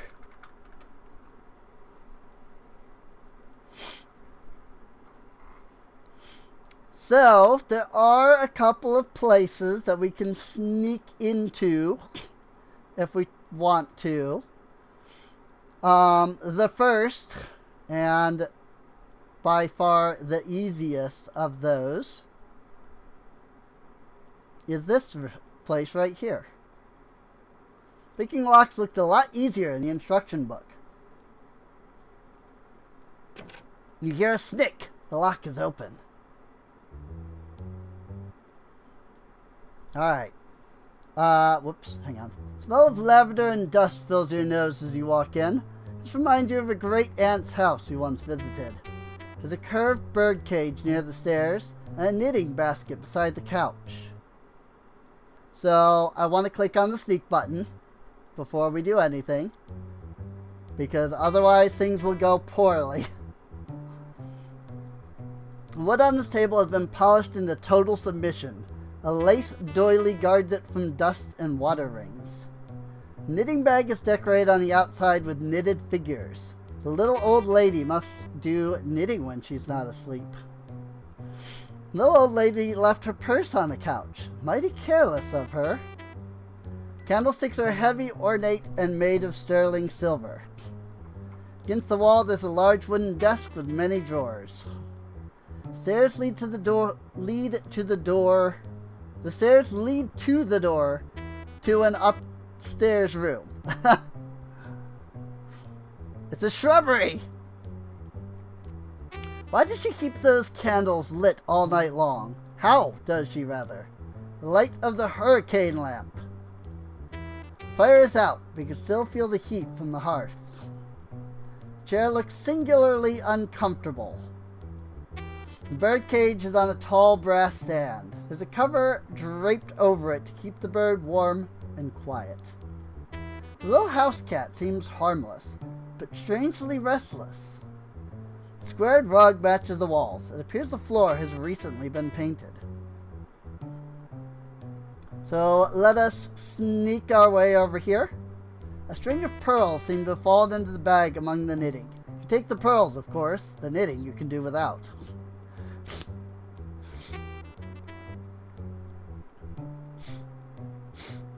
In the purse you find 20 silvers and some soiled hankies. You take the silver.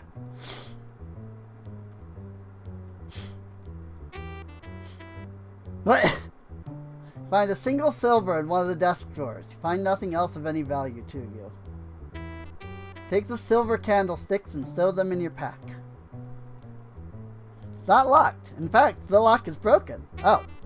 Chest is filled with old quilts, doilies, and sweaters 5 sizes too large for anyone to wear. You really don't want any of them, so you close the chest again. Cool. I believe that is all the things that we can do in here. There's an assortment of plastic fruit on the old wooden table.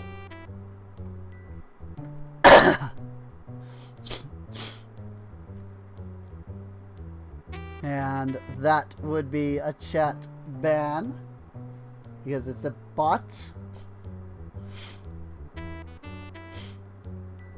There are, however, a couple of instant death quirks here. For example, uh-oh, looks like you've blundered into the cat's territory.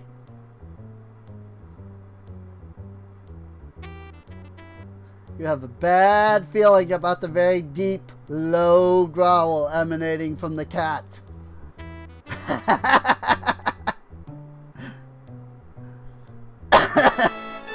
What a cute little kitty! The little old lady awakens to see what's going on. You have to concede to her, through lips that are as raw as hamburger, that you've been licked. She summons the sheriff and his goon Otto. So, yeah. That's not a cat. That's not an ordinary house cat. Chirp, chirp! You hear a voice from upstairs saying, Kitty, you better not be bothering the little birdie again. Who would think a nasty little birdie could be so noisy? Quickly cover the cage up and hope the bird shuts up.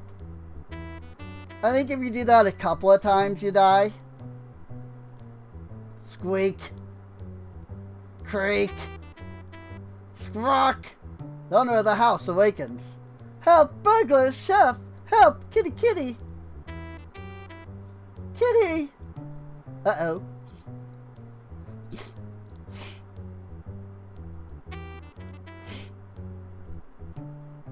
R.I.P. Better stay downstairs next time. Little old lady's cries finally bring the sheriff and Otto to her rescue. They find you pinned to the floor, unconscious, dreaming deliriously of death by sandpaper. Rip.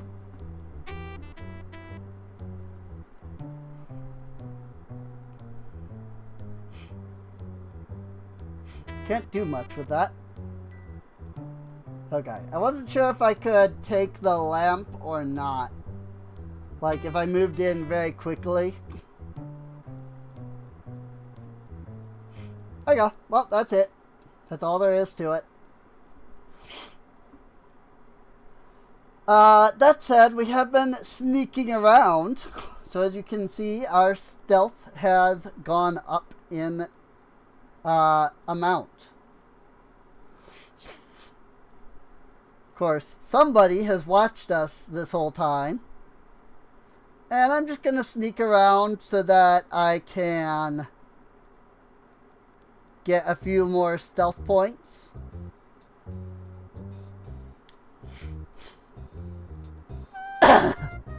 Swordfish.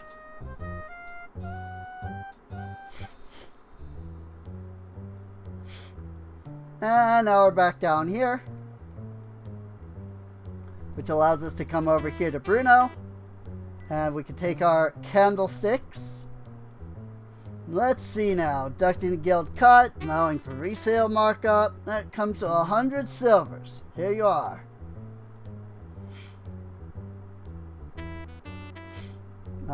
Deduct the guild cut, allowing for resale markup. 500 silvers. Yay! We got money! Got 60 gold pieces. With that, we can turn around and buy a toolkit. There you are. Yay!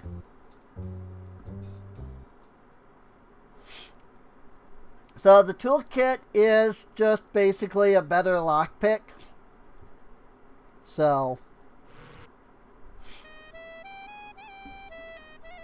that said, it is getting a little late. And I don't want to miss my chance to rest at the inn. Make you dream of all the rewards you deserve.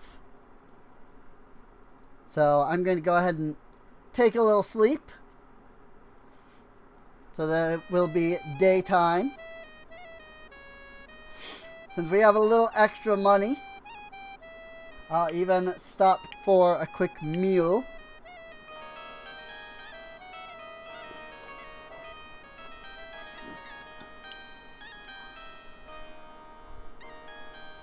There's no need, you're not hungry. Oh, okay.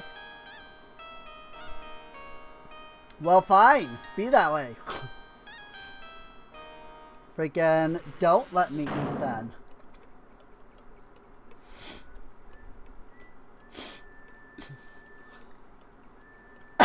Alright. We've done everything that I want to do at the moment. There is still one more place that we can steal at, but I want to wait on that. The breeze is cool, but you feel a shiver deeper than just the cold. You're really on your own now in a very dangerous place.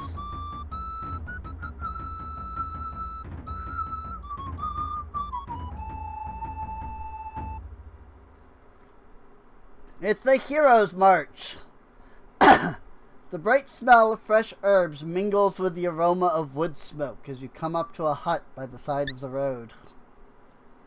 The creature looks more like a small flying lizard than a bird. The house looks cheery and well kept. It has the sign of the healer above the entrance. The door seems to be barred on the inside. Perhaps you should knock. The tree is a large oak. There's a nest on the limb that stretches toward the hut.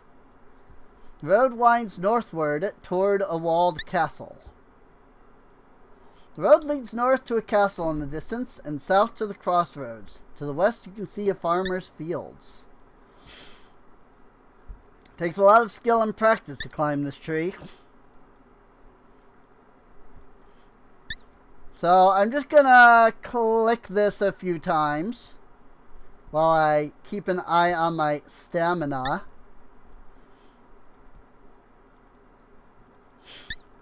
So that I can boost my climbing skill. Something very important in this game is that you start this game with absolutely no skills, like in basically anything. Yay! 31 climbing. And so there is a lot of points where you have to sit down and grind out, if you will, some skill points. You carefully bend down and reach into the nest. In the nest you find a gold ring. Take the ring and move carefully back along the limb. Made it! Now back down the tree. So I believe that is your agility skill. I have a 35 in agility, so I was fine. But if my agility had been too much lower, I could have fallen off of this tree branch and died.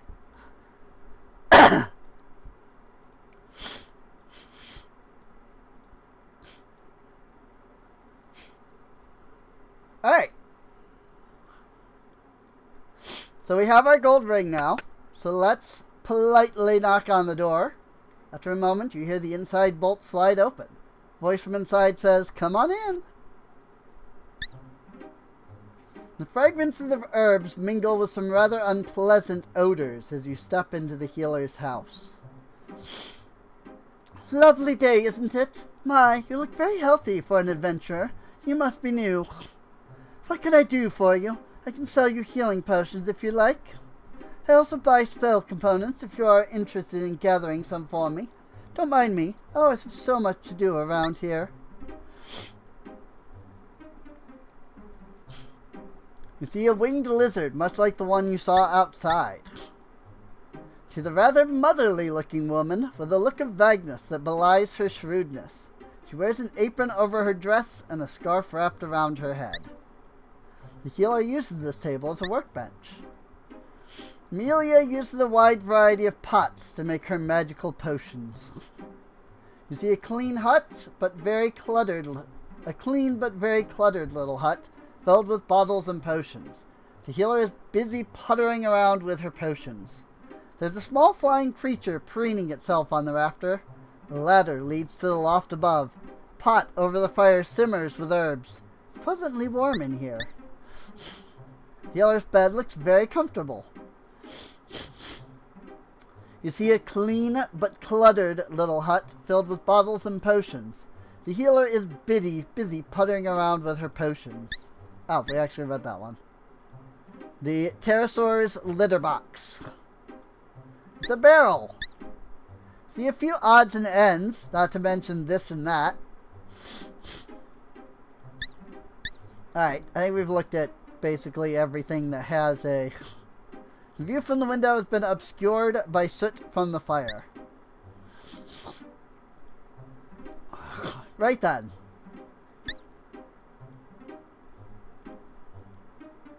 Oh, thank you for finding my ring. How I've missed this. Here are 6 golds and 2 healing potions for your reward. Yay! You put the reward away and tell her she is welcome as you leave to avoid being kissed again. Yay! We got her ring back. Now we want to come back in. Oh, what can I do for you this time? You can talk to me, because we didn't do that yet. Well, my name is Amelia Appleberry, but mostly I am just known as the healer. I'll be happy to sell you some potions. I live here with my pet, Terry. That's my pet, Terry the Dinosaur. He has a girlfriend, Teresa, with a nest in the oak outside my door. Terry keeps me company and listens while I chatter as I work.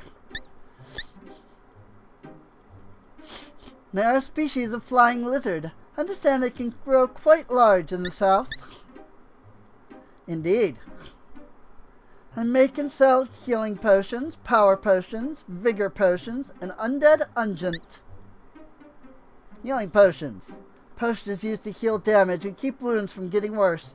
It's gotten pretty dangerous around here, and a healing potion can be quite useful in a serious situation. A vigor potion is used to revitalize yourself after vigorous exercise. Helps restore stamina. Stamina is a measure of the energy the body uses as you work or play. Power potions restore the energy needed to cast spells. Undead unguent is used to drive off the minor undead, such as zombies or floating spirits. It doesn't last long, so you should use it near where you are going to encounter such things. There are not too many zombies in this land. Too damp, I suppose. There are some floating spirits, I have heard. Floating spirits are the ghosts which usually hang around graveyards at night. They are dangerous, so don't go near them unless you use undead unguent first. Magic. You have the skill to use my magic to create... I have the skill to use my magic to create potions. I'm a bit proud about it. Not everyone can do that, you know. Spell components. I always need ingredients for making potions. Right now I need some of Irana's flowers, magic mushrooms, troll beard, and let me think. Oh yes, cheetor claws. I'll be happy to pay you if you bring me some. Also buy back any empty flasks you have so that I can recycle them. Waste not, want not, after all. The trolls around here are tough monsters that cannot stand the light of day, so are found only at night or in caves. They are very difficult to kill, but I will pay 2 healing potions for the beard of a troll. I use flowers from Irana's Peace to the north in nearly all my potions. They have some of the magic of the place, even when they are dried. I'll pay you 5 silvers for a flask full of flowers. Almost due north of here is the meadow called Irana's Peace. It is a very magical area, and I understand that it is a place of safety. It is beautiful all year, for the flowers are always in bloom. Cheetor claws. The cheetor looks like a cross between a panther and a man. It is vicious and tough. Unless you are a very tough fighter, you had best try to get away from it.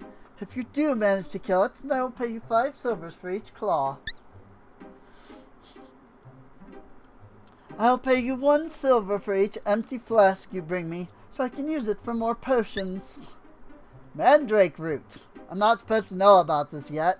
Mandrake root is used in a variety of spells, mostly for evil purposes.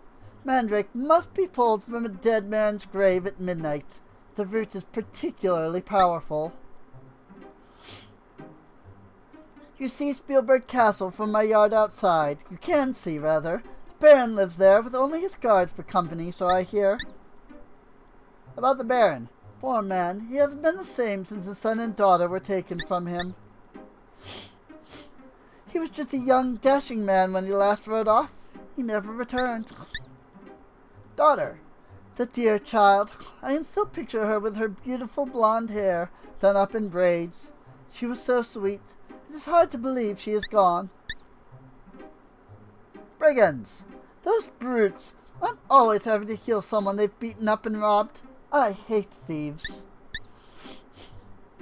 How about the farmer? I don't know what that has to do with anything. Would you believe the brigands almost killed him a while back? Fortunately, their leader made them bring Heinrich here where I could heal him. Leader? How the brigand leader ordering those nasty men to bring poor Heinrich here after they hurt him so? I gave them all a good scolding, you can imagine. Alright, that's it. Alrighty.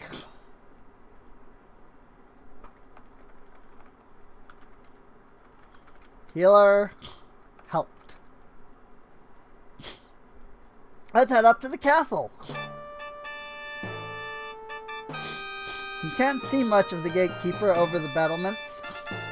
The gate is a massive structure with a portcullis closing off access to the castle. Portcullis presents a severe obstacle for entry to the castle. Towers stand out above the castle walls. Hey! What's your name? My name is Carl.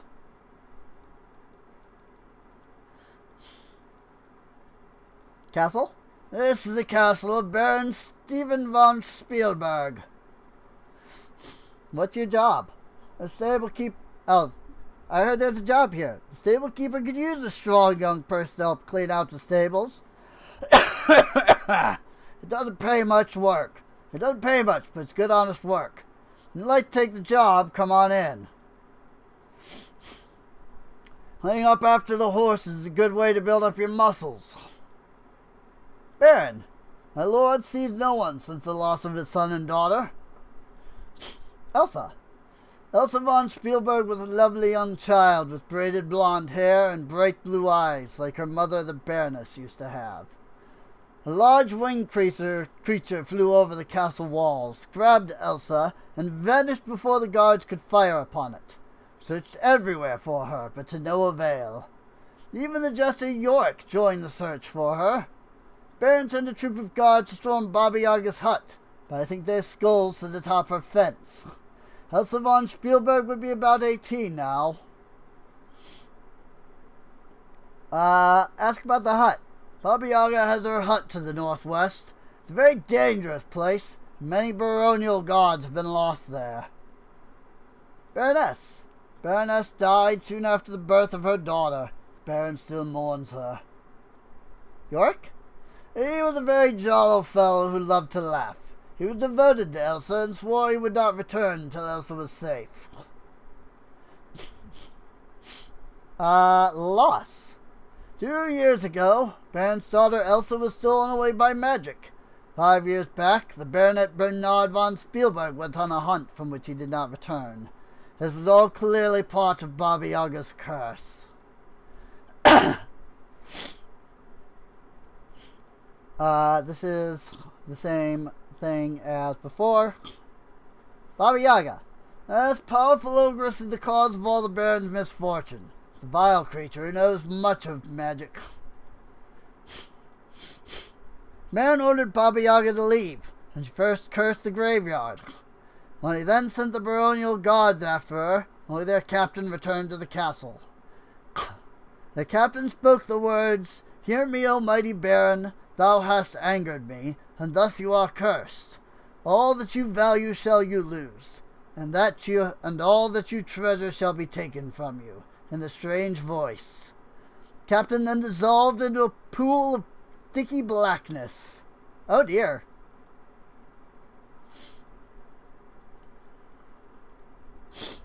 About the hut. Baba Yaga has her hut to the northwest. It's a very dangerous place. Oh, we've just asked that already. I'm getting lost at what we have and haven't talked about because so many freaking menus in which divert to other menus. Baron von Spielberg lost most of his guards trying to defeat Baba Yaga.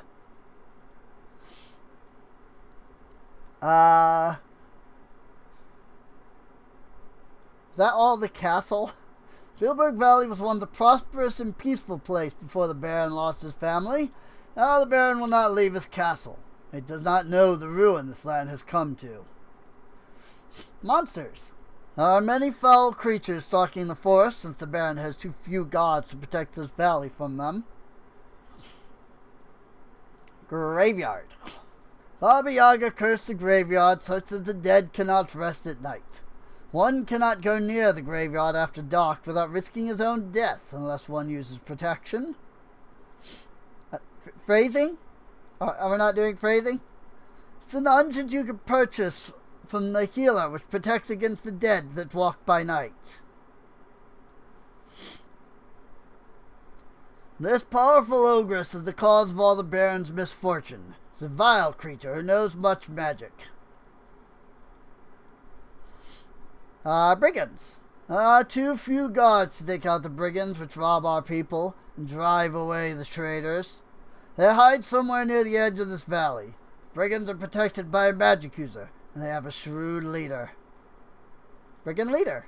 Leader of the brigands must be a good strategist.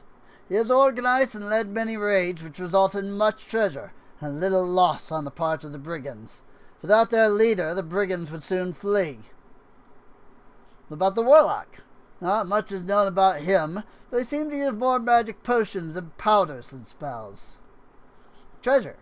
Many merchants have been robbed by the brigands. There's a merchant in town who could tell you about his robbery. Reward? There's still a reward offered for the safe return of the Baronet and Elsa von Spielberg of 50 gold. For the capture or death of the brigand warlock, there's another reward of 50 gold. For the capture or death of the brigand leader, there's a reward of 50 gold and the title of Hero of Spielberg. Hero. Hero of the realm of Spielberg is a title of respect and honor. A true hero can release this lad from its curse using his intelligence and courage. Just a minute while I raise the gate.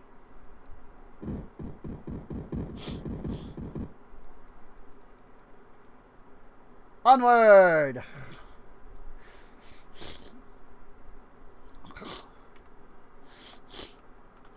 The castle.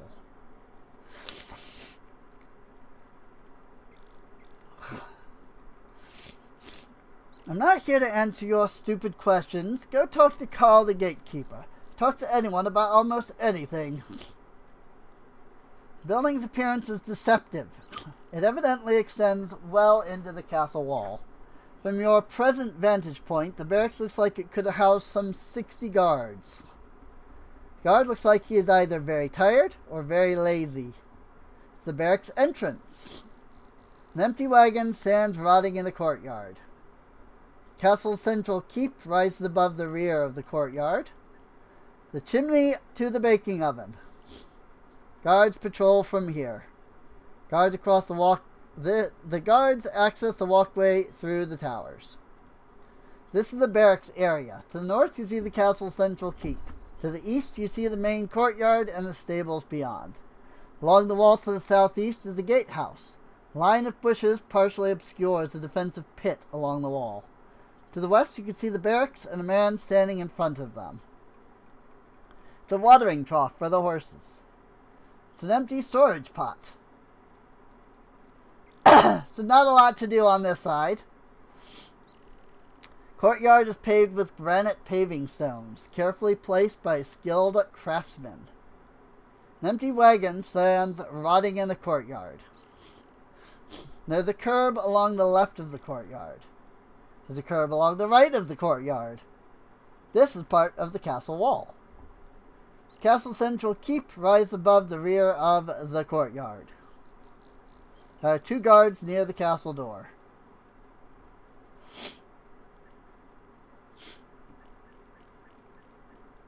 The Baron was once known for his many fine and noble steeds. Only a few aging animals remain in his stable. This holds drinking water for the horses. Castle stable looks like it holds about 6 horses. You could use some cleaning up. To the northwest you can see the castle central keep.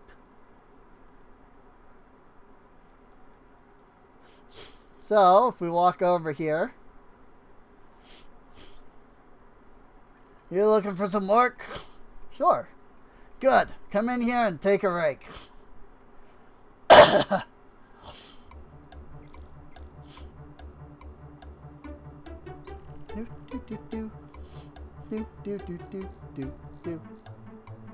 I'll pay you the rest. Get to work now.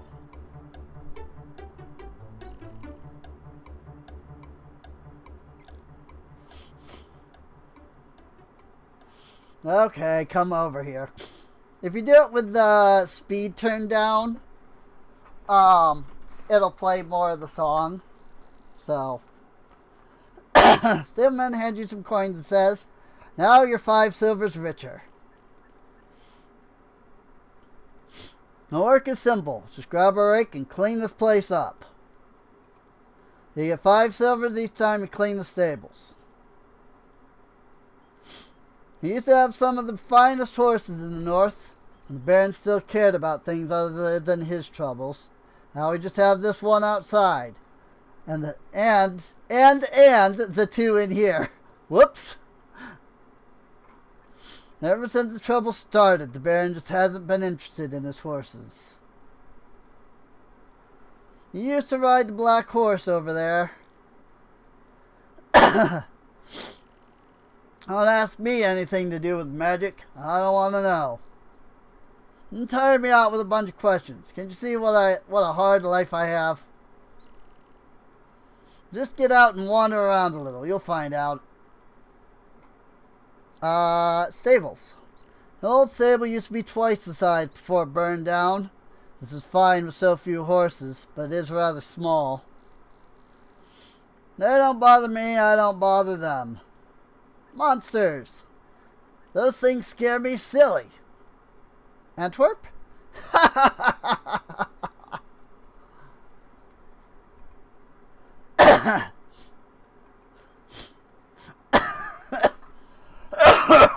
Oh. Alright. Well, that's about that.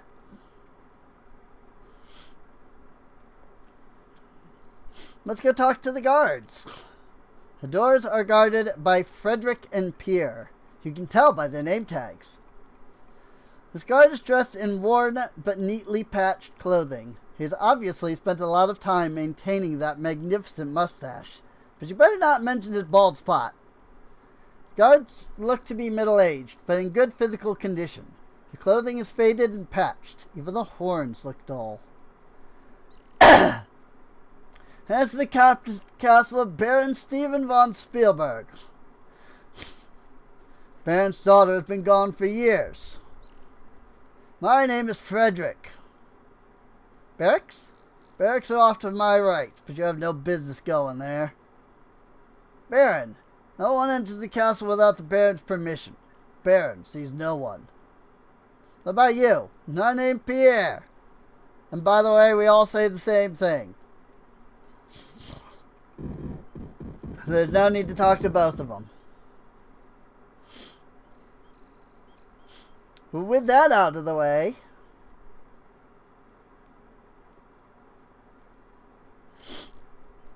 let's continue our adventure through the area and see Heinrich. I'm Heinrich Ferdefedern. Live in town with my daughter Hild, who sells our produce on Market Street. Hild is a bright little filly. I'm very proud of her. Our stand is in the northeastern corner of Spielberg. Produce is not of the finest this time of year, but you will not find better than Ferdefedern fruit come harvest time. Hard name to say. We grow fine fruit in our little orchard, and we sell it at our stand in town. There you will find fresh cherries in the spring, peaches in summer, and apples in the fall. It is truly a sight to see.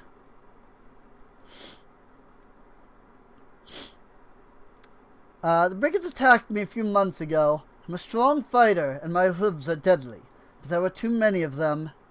My right leg was broken, and there is no pride for centaur who cannot run. If it had not been for the unlikely intervention of their leader, I would be dead.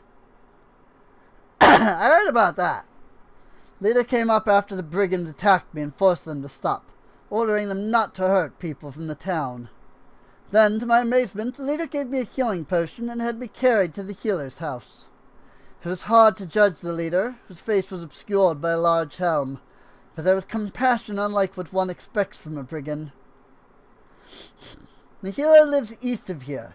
She is very skilled with potions. And we centaurs are a very ancient and proud people. I'm sorry, I know little about the Baron and his family. Alright. Trees have tiny fruits forming. The common bush. The forest surrounds the farmer's small fields and orchard. The crops have yet to be planted. There are only a few weeds and some grasses at the edge of the forest. To the east you can see a small house. To the west you see the forest. To the north, beyond the farmer's orchard, you can also see the forest. The centaur's shovel. 3 pots wait for the day when they will hold dirt and flowers. Ornamental vases are empty. It's a small tree.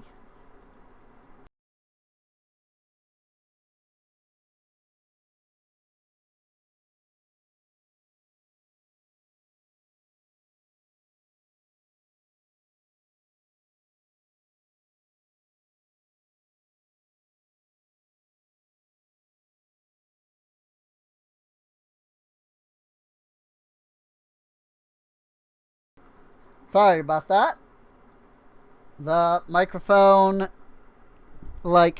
unplugged itself, I guess. The forest surrounds the farmer's small fields and orchard. The crops have yet to be planted. There are only a few weeds and some grass at the edge of the forest. Ah, we read that one. That said, I feel like the audio has changed. But maybe that's just me. Into the forest. Alright, well, this is where the real stuff begins. Where we begin wandering around the forest. Goblin!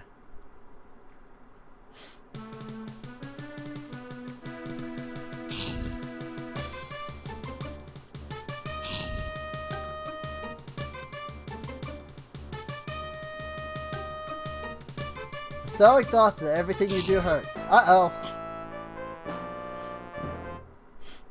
Yeah, so in later games, when you run out of stamina, you don't insta-die, you just start losing health. In this game, however, you just instantly die as soon as you run out of stamina. So, whoopsies!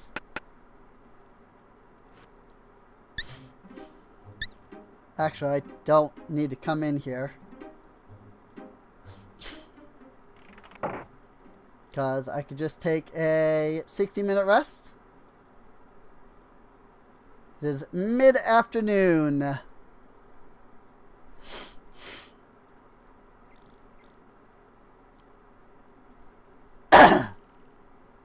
Now we'll save it into the forest. So I want to go up here. Oh, crap. That's a Saurus, and I'm not ready for that. About the only thing I'm strong enough to fight right now are goblins. Meadow lies covered with a blanket of flowers. Unusual for this early in the spring. It's even warm, even though surrounded by the late snows of winter. A large covered stone lies flat on the ground. Feel as though someone gentle was watching over you. You feel that you are safe here. The air has a fresh, clean scent of the mountains, accompanied by numerous perfume-like fragrances. The tree's blossoms are soft, green, and fragrant. The fruit sparkles in the sunlight, yet it appears soft and fuzzy. The small tree is most amazing. It bears blossoms and fruit at the same time, and the fruit on its boughs seems to shyly appear and disappear, shimmering.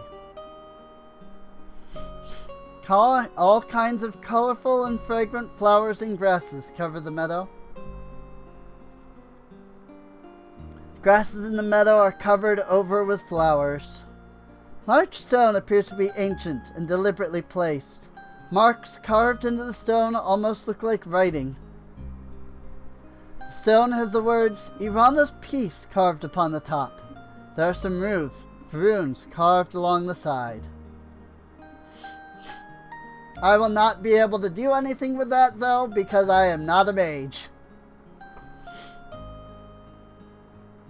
The sweet, juicy fruit of the tree is amazingly satisfying and refreshing.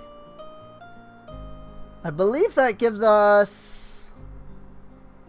Actually, I don't know. I didn't look to see what our stats were beforehand. As you pick a variety of the sweet-smelling flowers, they seem to glow in your hands. You put them safely away. You take another handful of the lovely, fragrant flowers.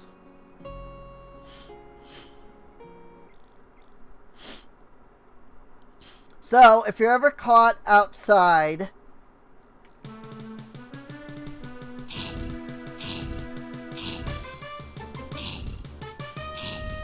like during the night, the best thing to do is run to Irana's Peace there. Because you can sleep and be fine. You search your opponent. Find 7 silver coins and carefully place them in your pouch. Yay!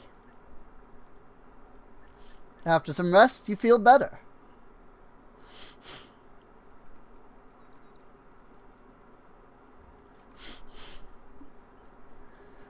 Let's go ahead and head back down to the healer's hut. And we can turn in these flowers.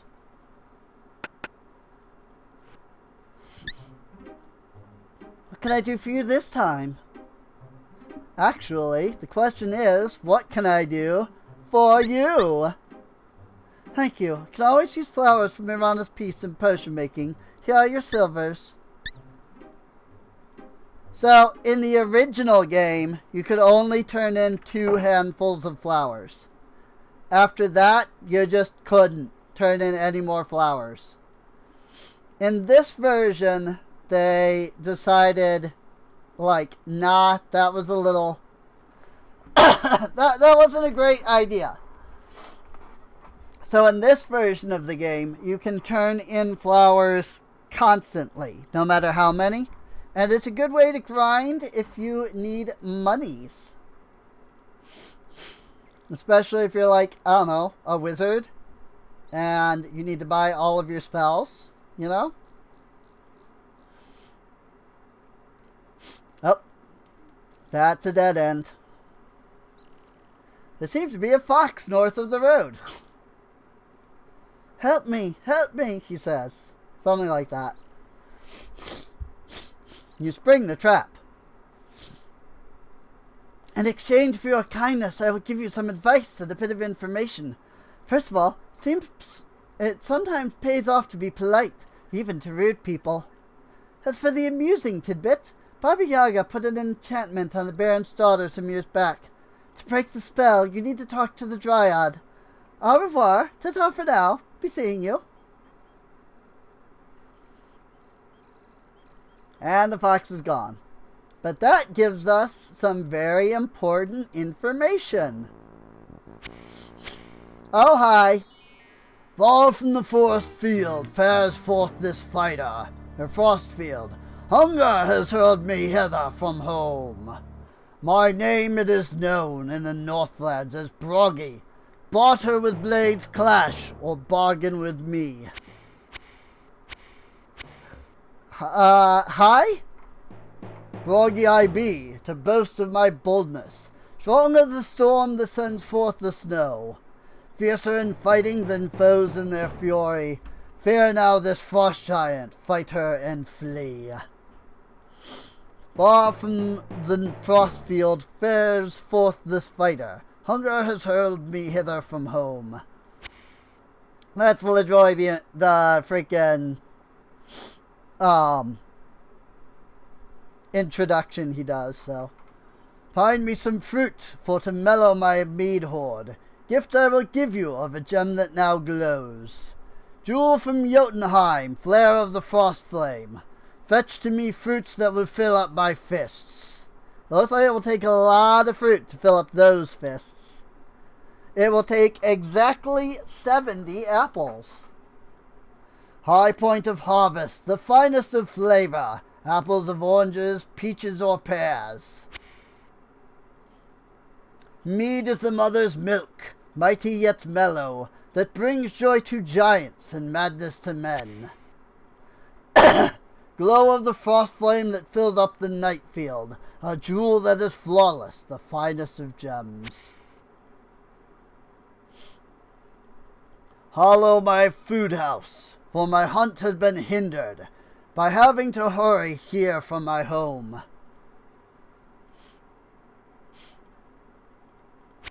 Oh, same stuff as before. Yeah, because I see. Fiercer than frostbite, my fury is fearless. My axe, it is edged as is the ice. This warrior is willing to wield now the war drum. The battle axe blazes and bellows for blood. I see. Broggy. So, if I try this... That's it. Oh, wait. Courage you carry, but skill it is scanty. Face not this foe before fiercer you fight. Hey, he didn't kill me. He just, took me down to 9 health. That's all. Thank you for not killing me, sir. If you're a fighter, you get points for that, though. The fighter gets points for fighting everything, so... Hey, it is sunset. Awesome.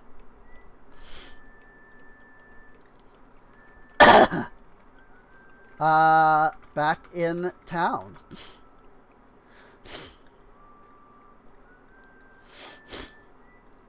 I can't do anything until it actually becomes night, but it is sunset, which is nice.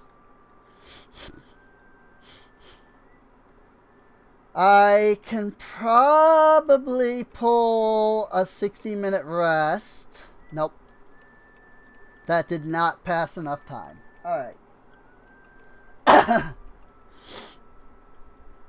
Well, I need to grab another drink because I'm thirsty. So, I will be right back. I've returned. Unfortunately, I kind of need to just take a moment. And like let a little bit of time pass. I think I've got everything I need from everybody. I have 1 dagger, 58 gold. I have 10 apples. I could buy some apples. And that gives me 30 apples. I'm gonna save to back in town. And then we'll head off to see Broggy again.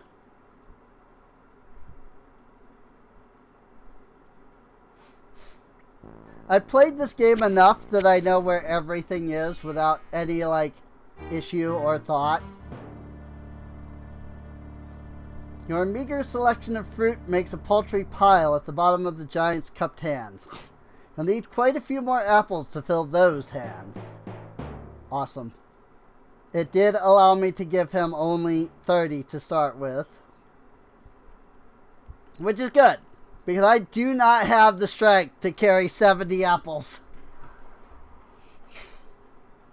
But I might have the strength to carry 40. If I had enough strength to carry 30. So. Boy, you're buying a lot of apples, aren't you? Yes. Yes, I am. There's a reason for that. I need enough to fill the fists of a frost giant.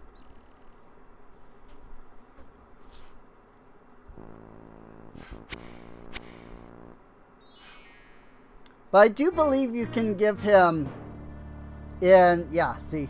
Fruit you have found to fill all my food stores. Thus fill the bargain my gem you have brought. Brogai has bartered and all has been answered. The mead it may mellow, and now I head home. Broggy strides off through the cave on his way back to his northern home. Yay!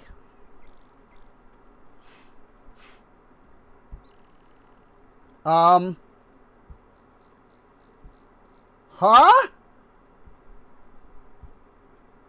Looks like a dinosaur trudging grumpily to work. Huh?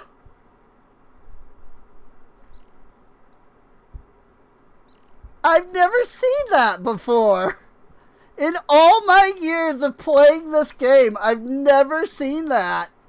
What the frick? That was amazing. You have one glowing gem.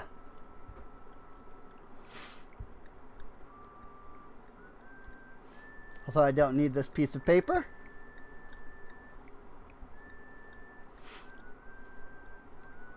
I have 4 food rations. So I have eaten a single ration thus far.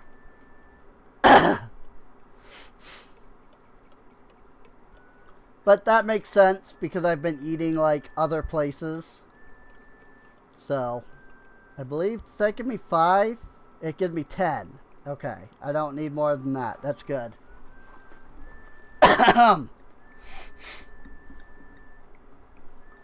Will it let me rest? Yes, but I clicked the wrong button.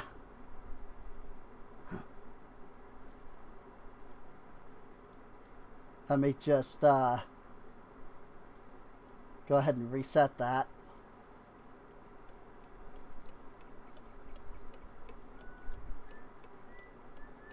$50? $60? $70. Oh, hey, I actually am strong enough to carry 70 apples. How about that? I didn't think I was.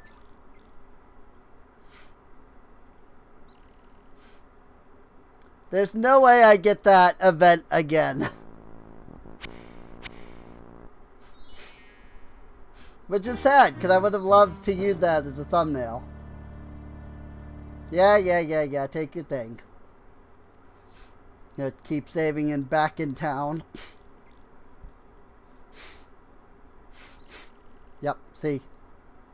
No event occurred. I've never seen that event before. Oh, hey!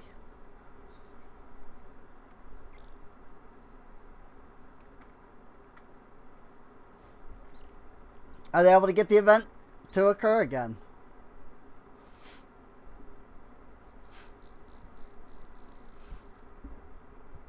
I love those random little, like, stupid extra things that happen like that. Silly clowns, as they're called in this game.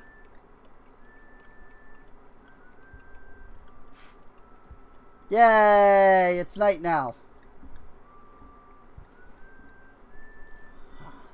Alright. Thief Detail 2.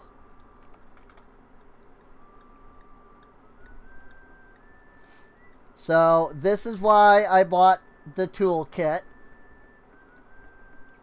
And this is where it gets dangerous. Because this is the sheriff's house. People who own this house must have some money. Everything looks new. There's not a speck of dust visible. The room smells vaguely of sauerkraut and bratwurst. With just a faint odor of smoke from pine wood. From somewhere in the house, you can hear someone snoring. Go into stealth. Candelabra looks as though it's made of solid gold. Looks like solid oak. Only the shadow knows for sure. It's a small, beautifully decorated metal box with a hinged lid. Delicate porcelain vase looks like it could be worth some money, though it would take up a lot of space in your pack. Cold, dark eyes of the griffin make you feel a bit uncomfortable, especially since it's about 10 times larger than any griffin you've ever heard of. Glowing embers from the fire cast a dim light in the room. Don't know much about art, but you know what you like, and that is not it. Very faintly, you hear snoring. There's some fairly loud snoring going on in this room. You hear zip, zip, zip, zip, zip.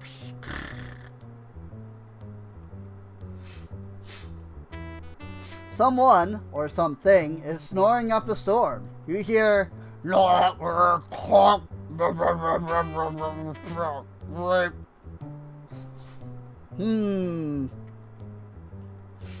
Methinks I don't want to go in there. It's an overgrown bonsai. Even though it's a valuable 50-year-old Sego palm, it's much too big to fit in your pack. Aww. But why? I can carry the bonsai in my pack in 4. Over the safe is a charming portrait of the sheriff and his wife. You take the vase carefully from the mantel and place it gently on the floor. You place the vase carefully in your pack beneath your cape. By lifting the painting, you can see what certainly must be a safe hidden in the wall. Cracking safes looked a lot easier in the instruction book.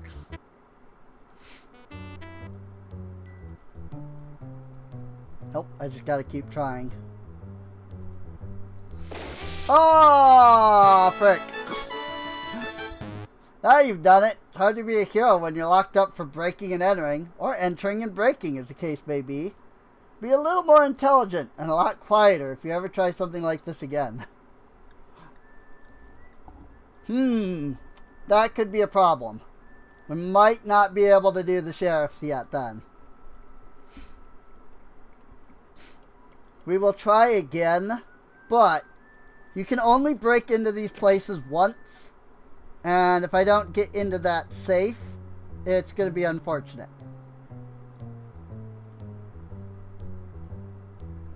Why am I not stealth? Got it! See a bag of coins! Find 50 silvers and add them to your collection, and then put the empty bag back in the safe. As you already robbed the safe, you close the door, narrowly missing your fingers in the process. Carefully lower the painting into its original position. Yeah! Okay, now we can save Thief Detail 2 at that point, and we'll be alright. In the desk drawer is an assortment of mostly worthless objects, but you find 3 silvers, which you take. Place the candelabra carefully in your pack beneath your cape. There is one thing left that we want to grab here, and that is this music box. But when we do this, bad things are going to happen. Gently and stealthily, you lift the lid on the little box. As the little music box begins to play, you hear the sheriff yell out, "Otto, stop playing with that music box and go to bed!" Boy, did you make a mistake.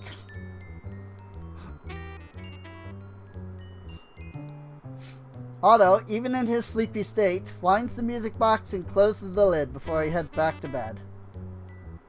That was close. Goon must have been so dumb or sleepy, or even both, that he didn't even see you standing there. You quickly take the box into your pack. Yay!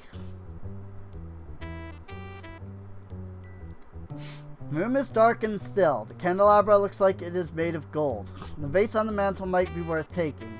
There's also an odd little box on the table. I knew that was gonna happen, but I wanted to do it anyway. Alright, let's get out of here. And with that, we have completed both houses. So, let's stop sneaking. Whoops. Let's talk to him.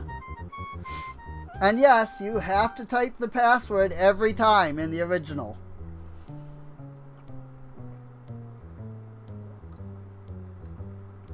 So hopefully you remember how to spell swordfish in German. Music box. 90 silvers. Candelabra. 150 silvers.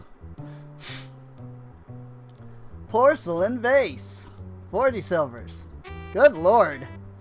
I got more from the freaking old lady than I did freaking this guy. The freaking sheriff.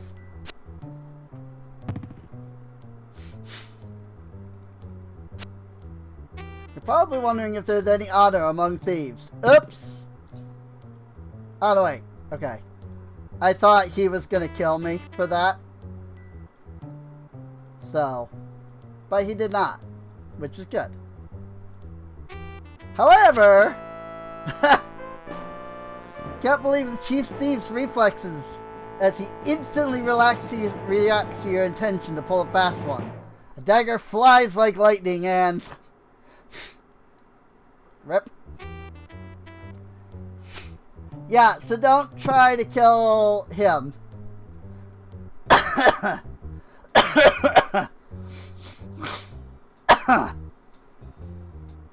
Because, it doesn't work very well.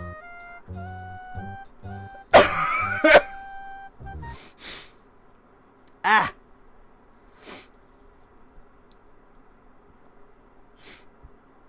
Door is securely barred from the inside, but you do get some practice.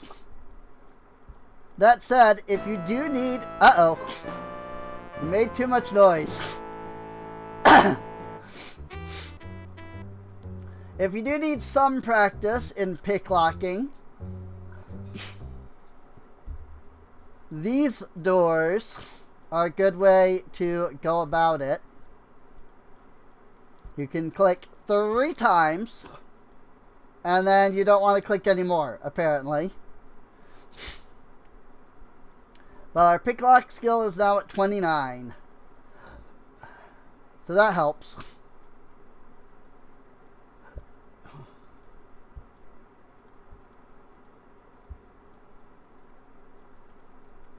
You are getting tired.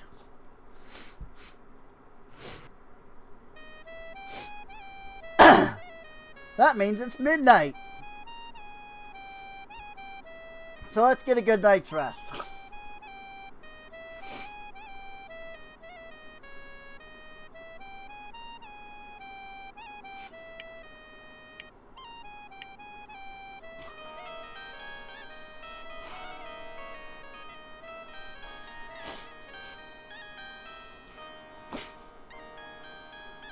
I am not hungry. Does it auto eat at the beginning of the day? I bet you it does. Bet you the moment you wake up, it auto eats. Oh yeah, I forgot to buy more rations. Also, now hang on a second. I have 4 rations. And 5 vegetables.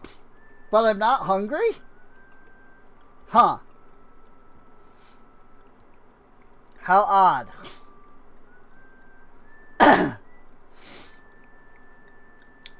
So yeah, unfortunately, they don't exactly react to your break-ins. It's really sleeping soundly and doesn't notice your presence.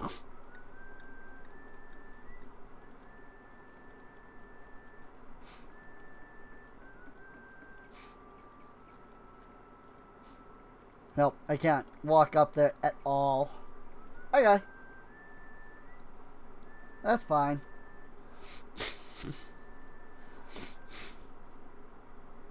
Alright.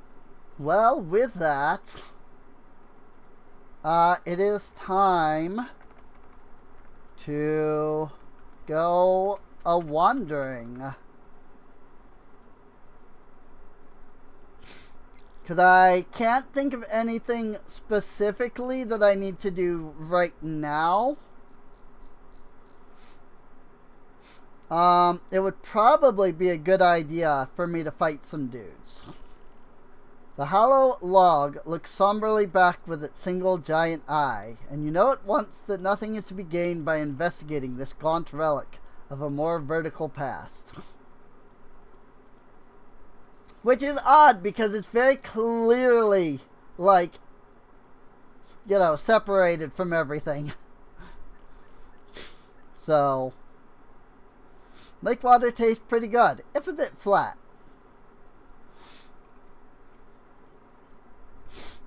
Now, hang on.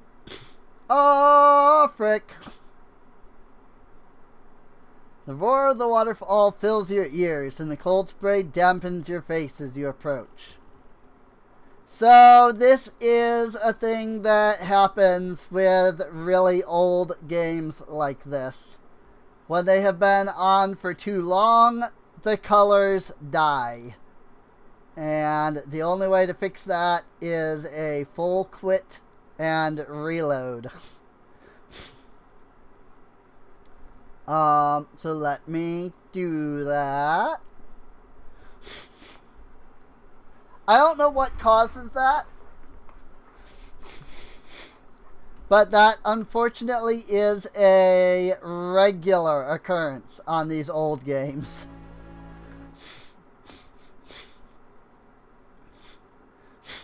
But luckily, a quick refresh is all you need. You pick up a few small rocks. Alright, so I now have a thing of 10 rocks.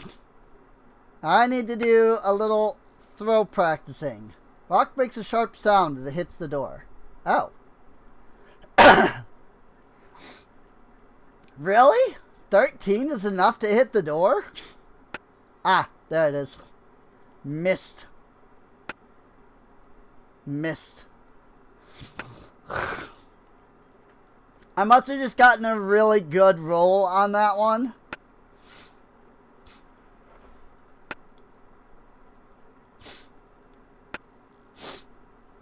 Missed. Missed.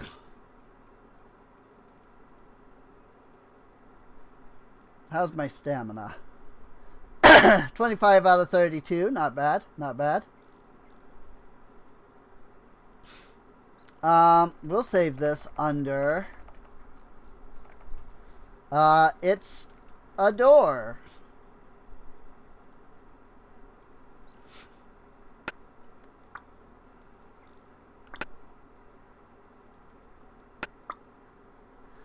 Rap. Rap. There's someone there.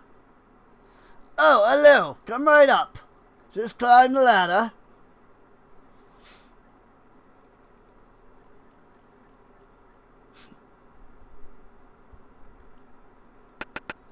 You knock 3 times.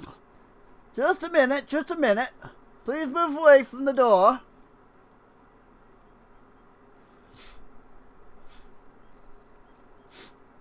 Oh, hello. Go on in. Hello, how are you? Have we met before? I'm Henry the Hermit, that's me. Me father was an hermit, and me mother was an hermit. So I come on me job rightly. Don't have too many visitors, hermits don't, you know. Part of the job description. I like to see a new face, though. Good to see another nerther speaking besides myself. So what can I do for you?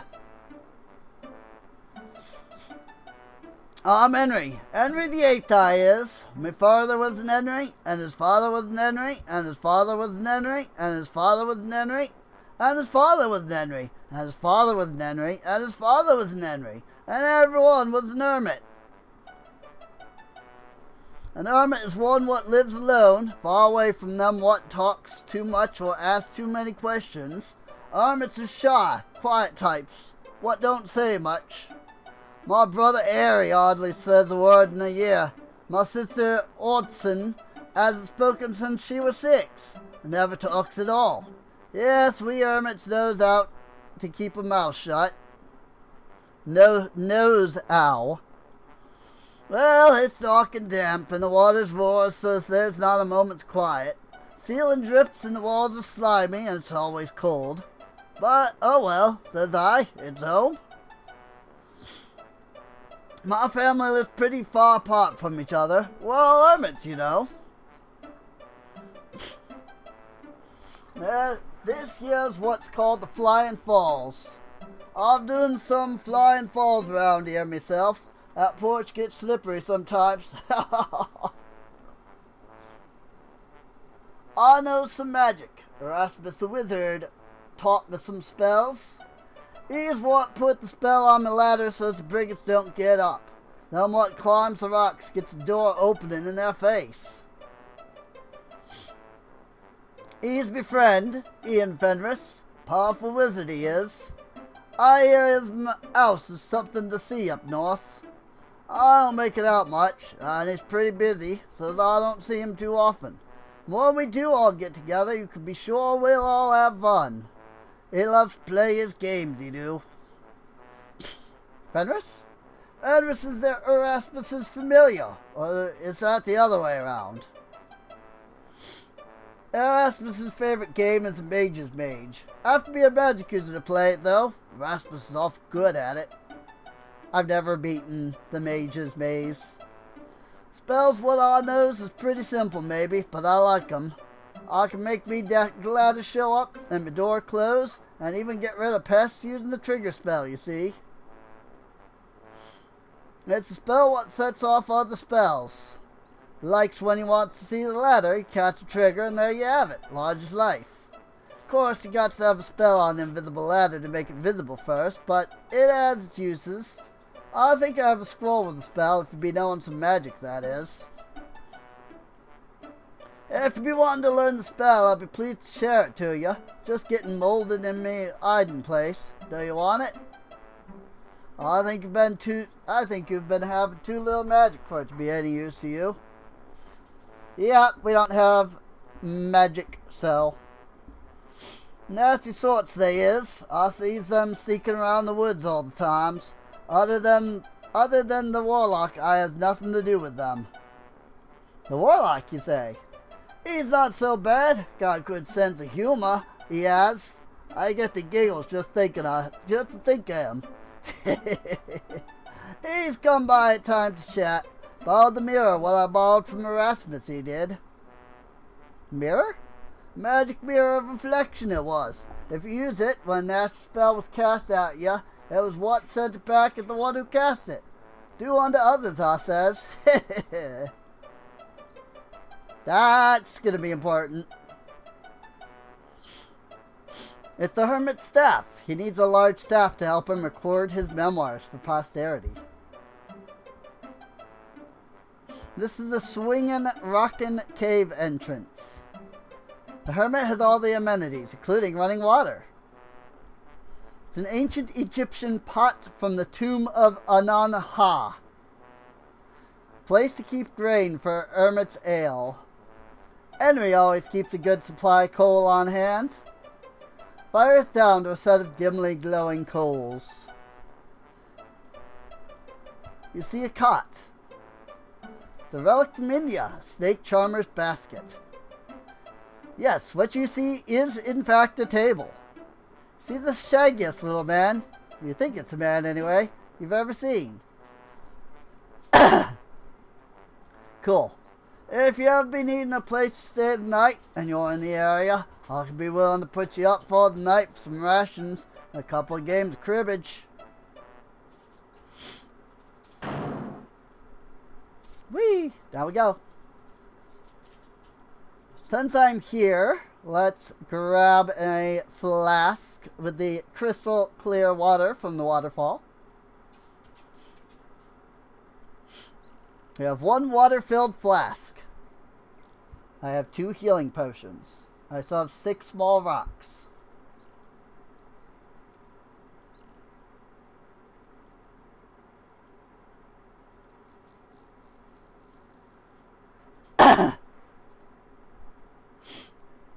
Just practicing my throwing skill after all, because we're going to need it.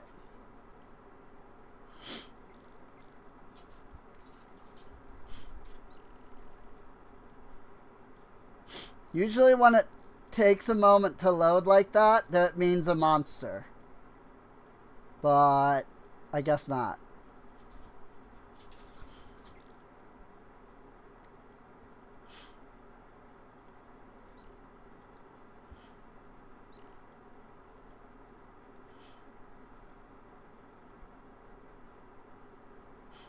That's the frost giant.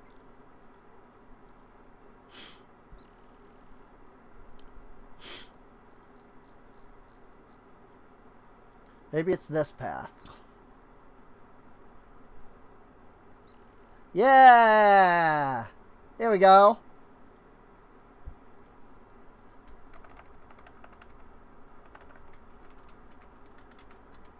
The wizard. Sign appears. It reads, Willkommen auf Zauberberg. Another sign appears. It reads, Trespassers will be towed.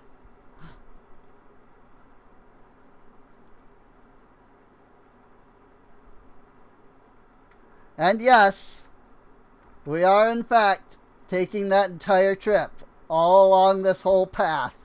Could it be a bottle of purple salad dressing? Whew!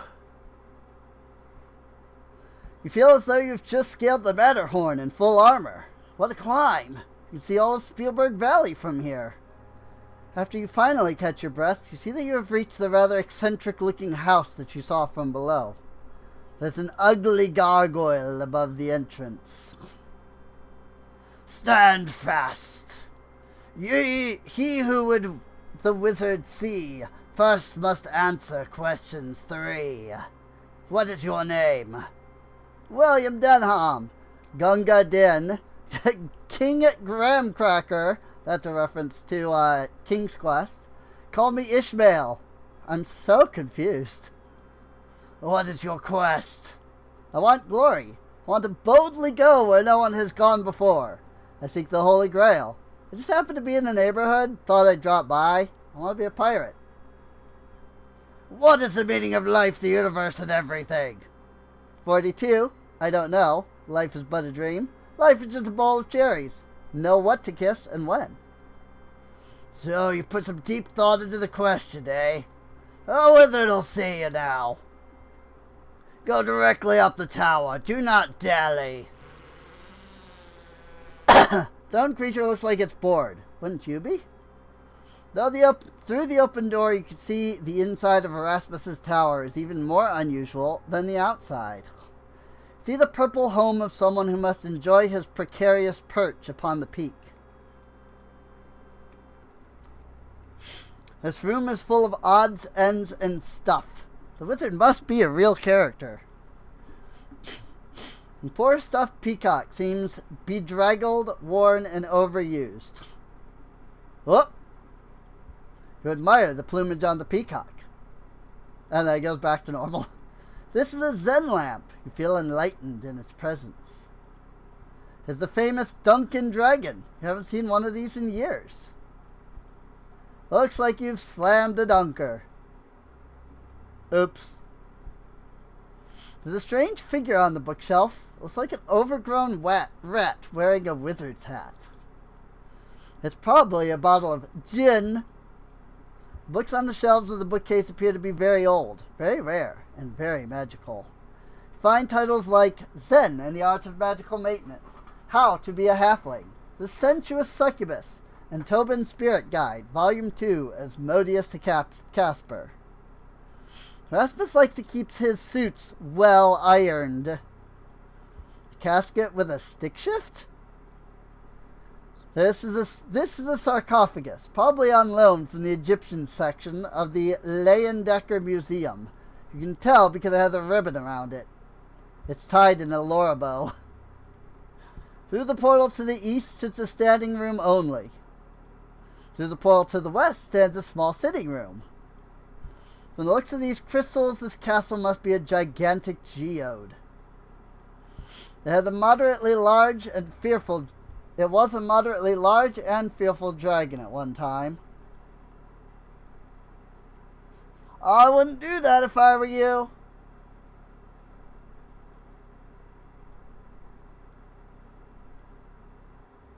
That'll learn ya. Whoops. It's okay. It just teleported us, so it's fine. Your eyes are drawn to the eyes of the figure in the portrait. Its intense stare is unnerving. This would not be someone to trifle with, for he looks subtle and quick to anger.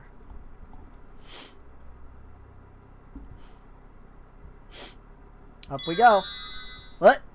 The wizard just disappeared, and so did the rat. Hey, look! Come in and sit down. Fenris, our guest has arrived. Cheese, please.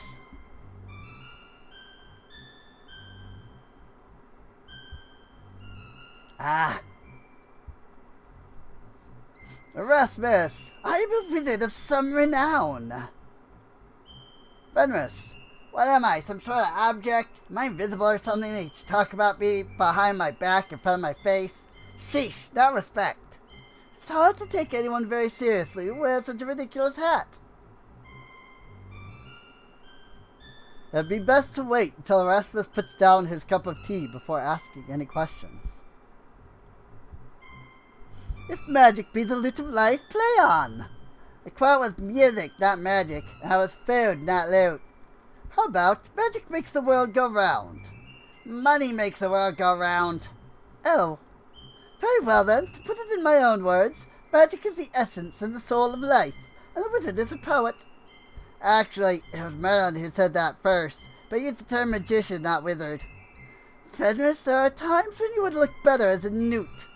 Why is that? Because newts can't talk. Neither can most rats. Do you know the difference between a cheetah and a comma? No? Cheetah has claws at the end of its paws, and a comma is a pause at the end of a clause. So, here's the thing about Erasmus. If you just sit here and don't talk to him, or, enough time has passed in between conversations, he will just sit here and throw jokes at you.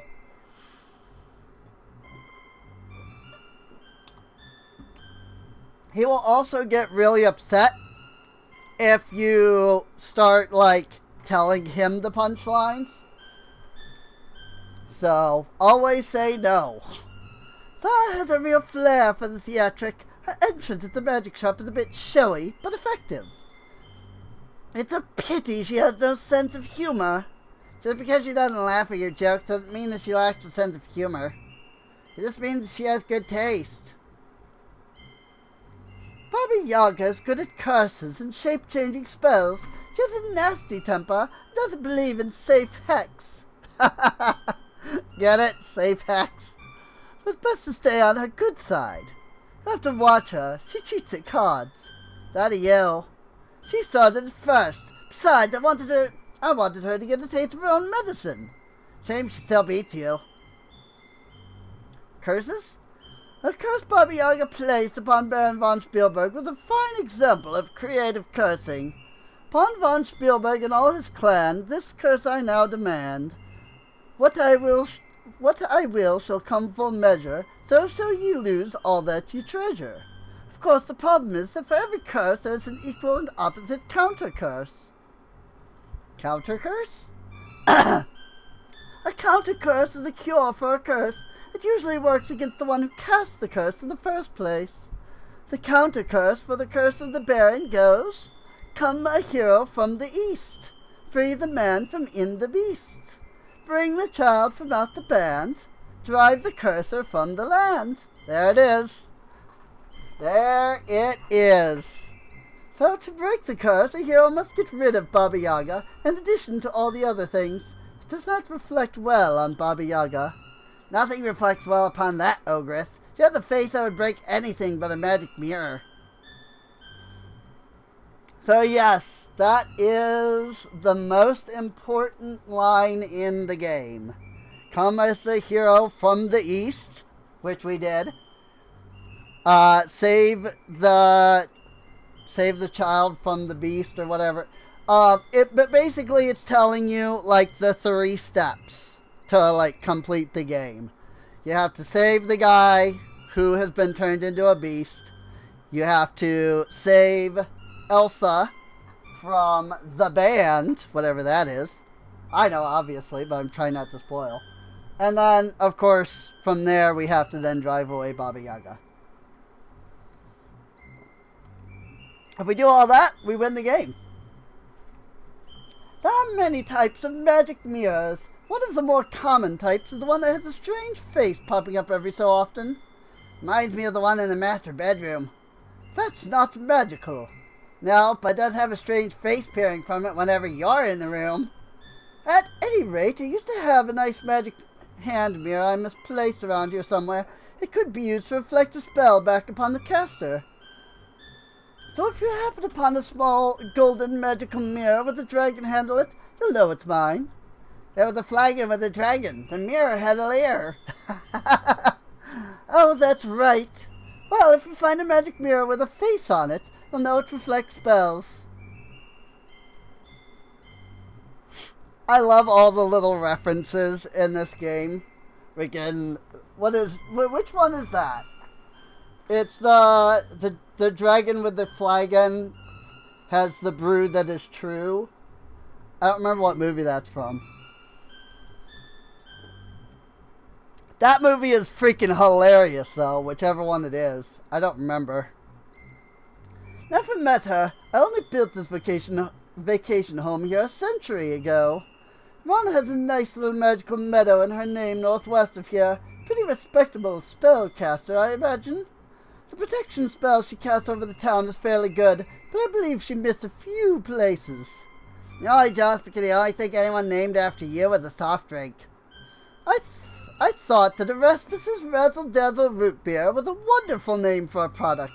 It's a shame the company went broke afterwards. So this is actually important, Razzle Dazzle Root Beer.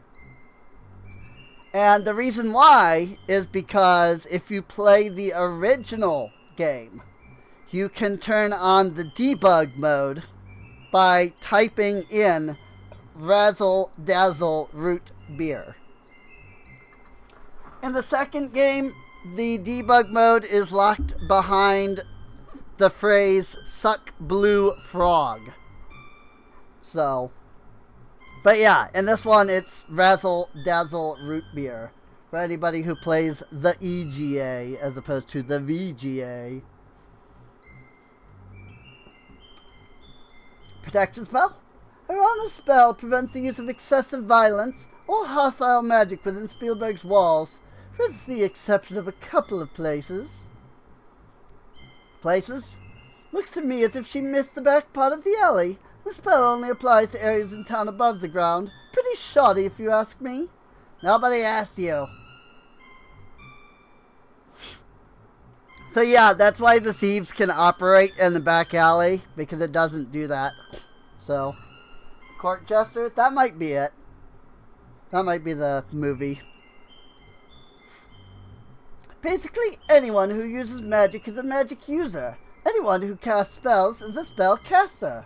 However, to be a wizard, you need to have undergone initiation into the Wizard's Institute of Technocery in the land of Shapir.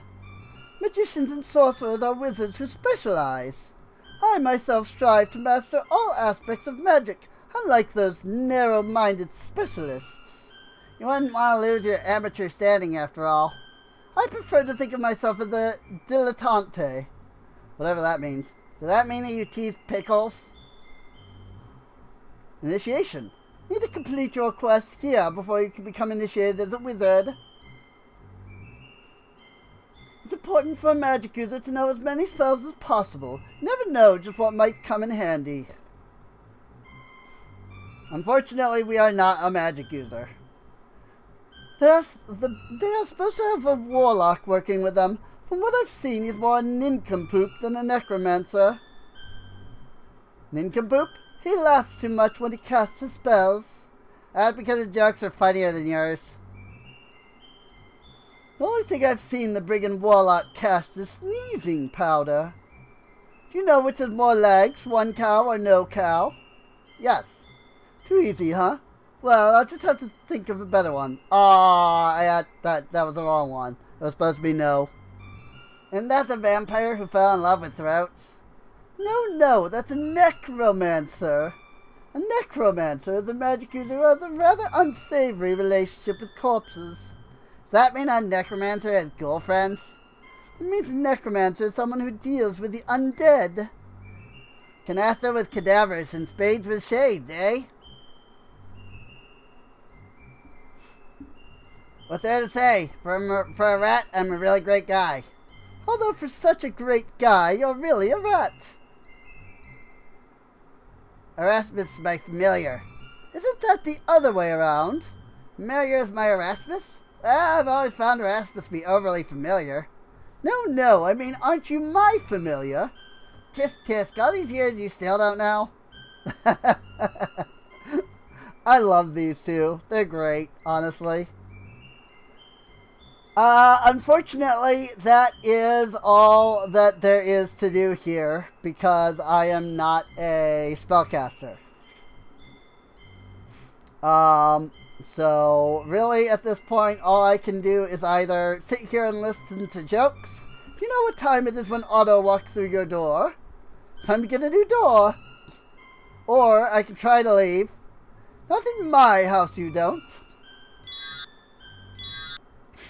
Hilariously, there is actually no way to tell him, like, goodbye and just leave, you know? So, that is literally the only way to leave the place.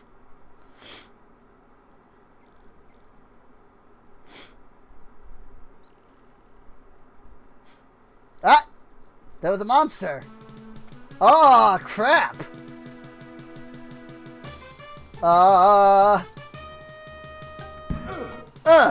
I might die here.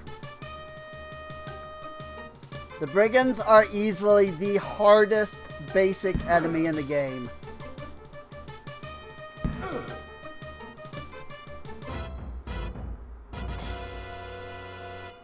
Hit the runaway button!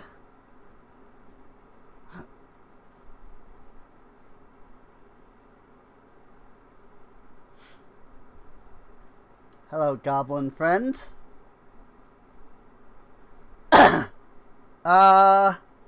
I have no health.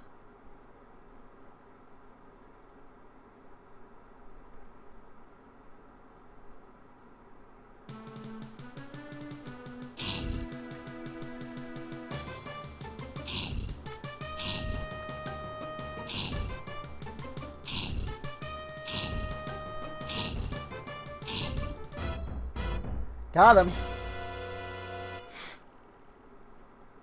Find 2 silver coins. Awesome. I'm gonna just take a quick rest while I have a screen that I cannot be attacked on. There we go. We got some stamina back. As long as there is a dead enemy, nobody can attack you.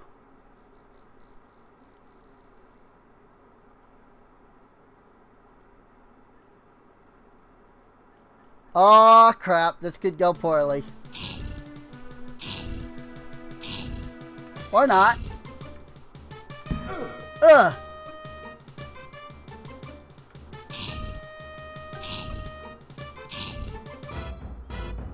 Nice. What a waste. No treasure. I'm okay with that.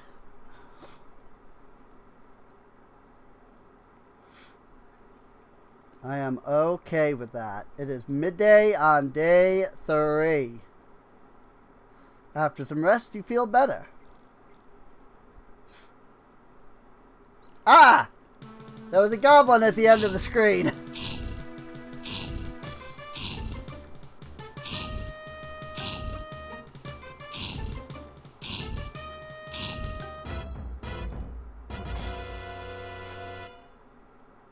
$9 silvers. Not that I need any more money, but your hunger has been totally satisfied. Okay. Not that I need any more money, but I'm gonna grab the flowers anyway. Hello, goblin. I am just gonna leave that goblin alone.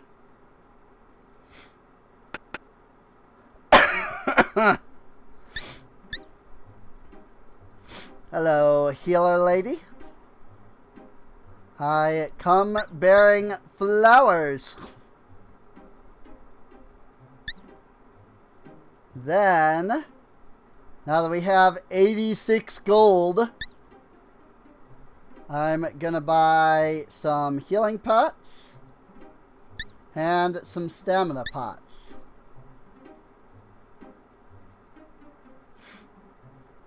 Two healing pots, one vigor pot. What? Huh? But I bought 2 of each.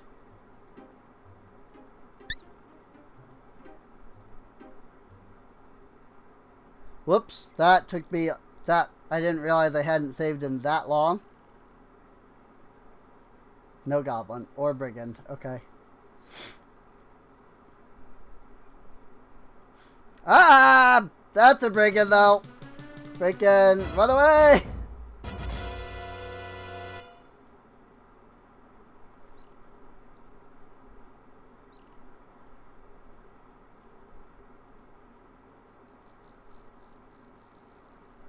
That's the one guy I don't want to face, for sure. Okay. Potions? It's fine, I didn't need the extra money anyway. I just kind of did that because...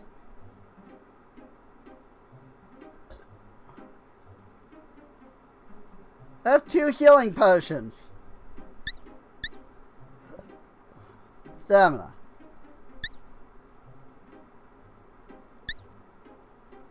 Stamina. Why do I have 1 potion out of that? But I spent the money for 2.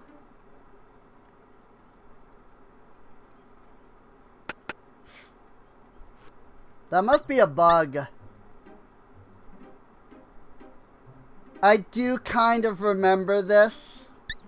There being a bug with buying the potions. Stamina. And now we have 1. Yeah, so I bought 4 potions earlier and only ended up actually getting just the 1 stamina potion. Like, what?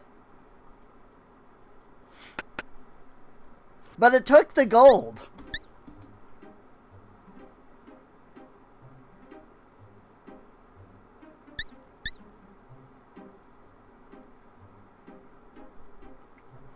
This is why I would love to do like a remake.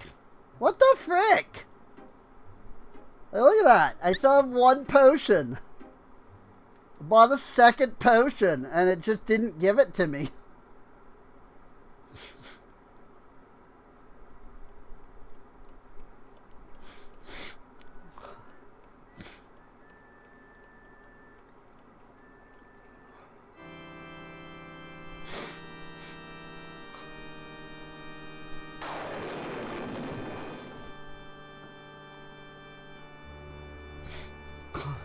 So you've returned to my shop. Ask of me what you will, but keep it to the point. Yeah, she doesn't have anything new to say, so I'm going to save. And now we're going to try to buy a vigor potion from here. Okay. And if I buy another one? Nope. I only bought the one. Well, I will take the bigger potion and then leave. Whatever.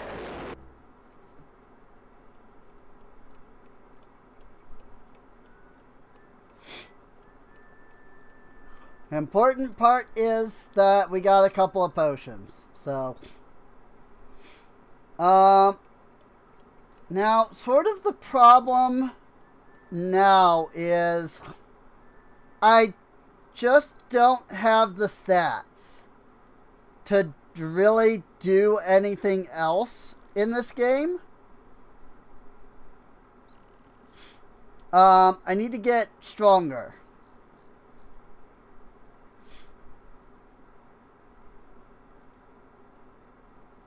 It's a good thing it's not midday. That could have been gone poorly.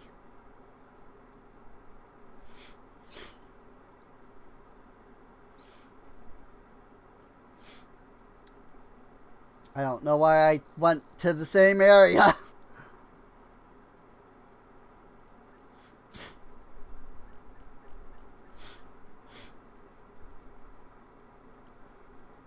Wait, I didn't fight you.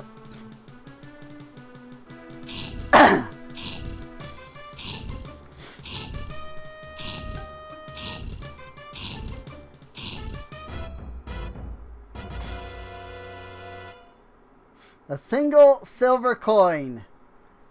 Find a single silver coin, carefully polish it, and place it in your pouch. What a way to make a living.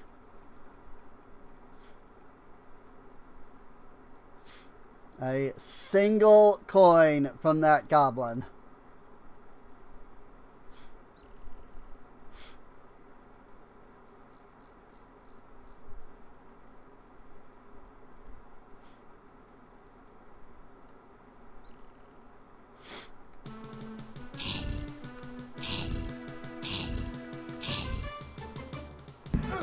Ugh.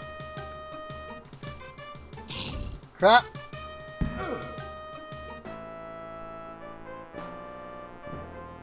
This is why I wanted the vigor potions.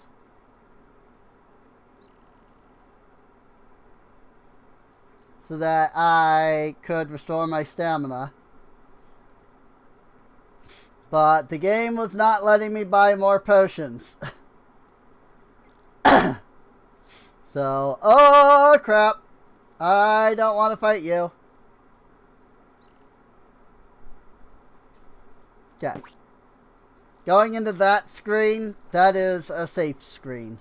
So, and any enemies who are chasing you will stop if you go into that one.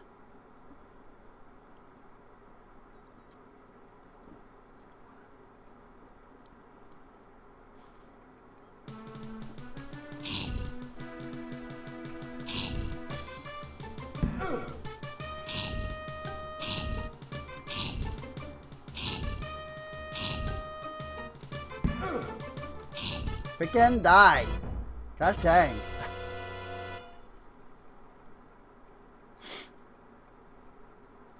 Alas, the Saurus has no money. Whoops. Guess I was on the hand symbol on accident. Where am I at? I got good amounts of stamina.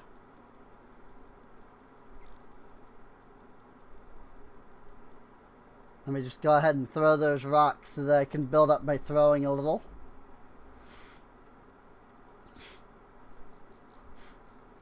Oh, this must be the town graveyard. What a rundown place. Certainly creepy here, even during the daylight hours. Large stone you are facing has been engraved with this message. Here lies Lester Moore, gored 6 times by a wild boar. No less, no more. Nothing grows in the dirt of the old graveyard. Some of the graves appear to have been disturbed. Graves seem to be placed haphazardly in the tiny graveyard. All appear to be old and poorly maintained. Large tombstone seems to have a barely legible epitaph. Here lies an atheist. all dressed up and nowhere to go. Going up out of the grave is an evil-looking plant with a slimy, poisonous sheen. And the red root growing out of one of the graves has a strange and evil appearance. Massive grate covers the hole, keeping you from seeing the bottom. This is the tomb in which the Spielberg nobility have traditionally been buried.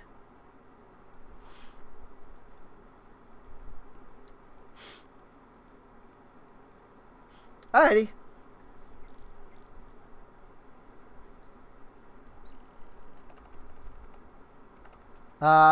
Graveyard is creepy.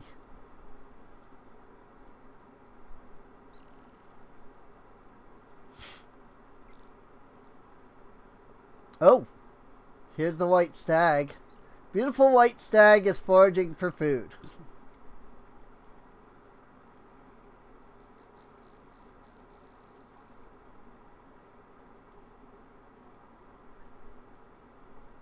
Seem to have startled the white stag. Darn it.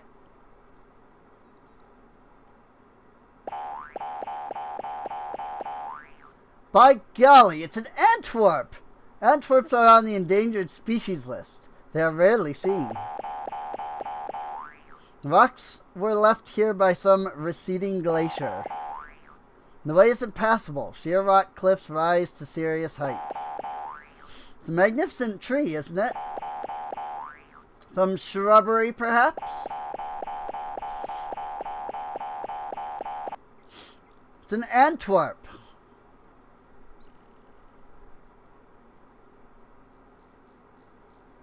I was going to say that I think there's usually a brigand here.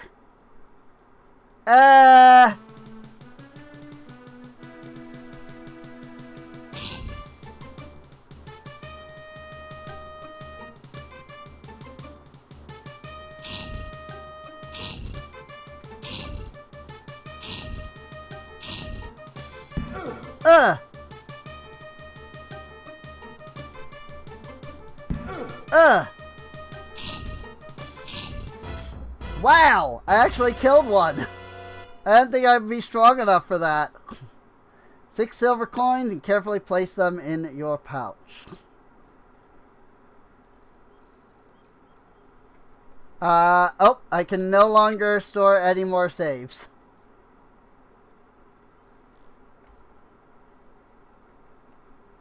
Where did that brigand come from?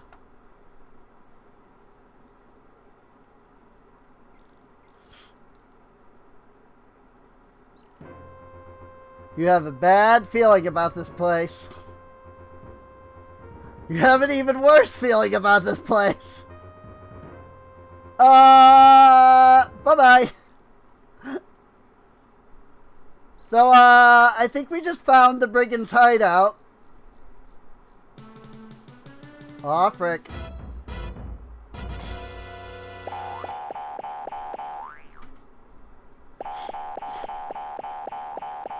So yeah, that is in fact where the brigands are. I'm not ready for that, obviously.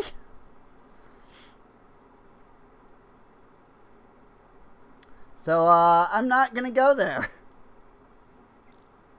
Trees look more vibrant than most of the forest. There's a ring of mushrooms in the center of the clearing. Pick a handful of the smaller mushrooms and carefully put them away in your pack.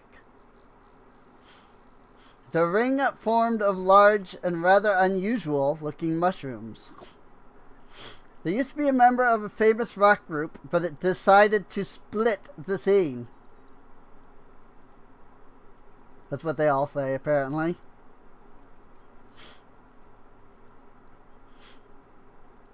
The trees here look thicker and healthier than in other parts of the forest.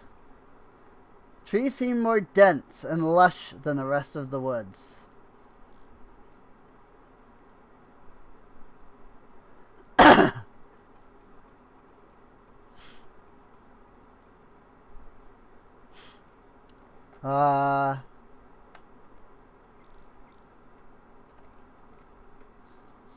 Mario's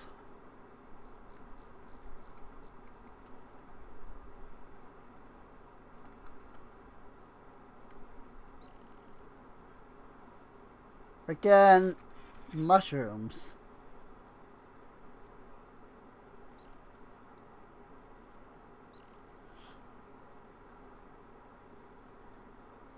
Mountains are very steep here.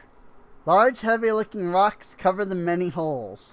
The meeps must be stronger than they look to lift these rocks so easily. Realizing you've never seen more than one green meep at a time. Perhaps there's only one. There seems to be an abundant supply of blue and purple meeps. If only they'd stay still for a moment, you'd be able to count them. The meeps have brightly colored, soft-looking fur.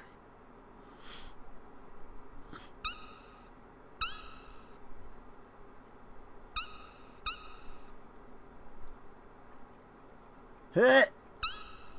Huh. Huh. I can't. I unfortunately cannot pull the meep out of the rock. They are very strong. Far stronger than I.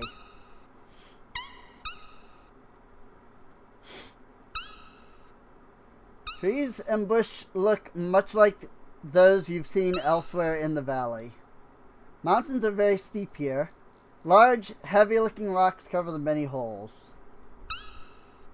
Okay, there's nothing to actually look at here. Meadow is covered with a light carpet of grass, broken up by the meep holes. I can do nothing with the meeps yet because I have not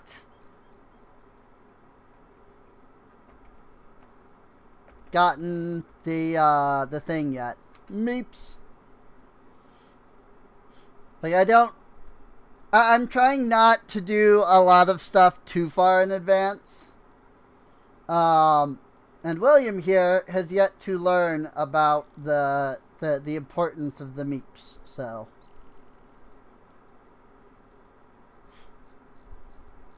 Drink soothes as it goes down. I'll just replace meeps.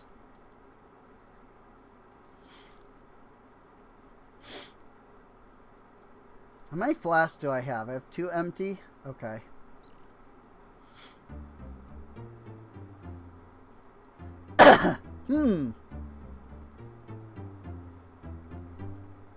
One strange bush. You're in the Goblin Central Combat Training Zone. I wonder where all the goblins are coming from, but don't worry about it. It's just one of those little unsolved mysteries of the universe.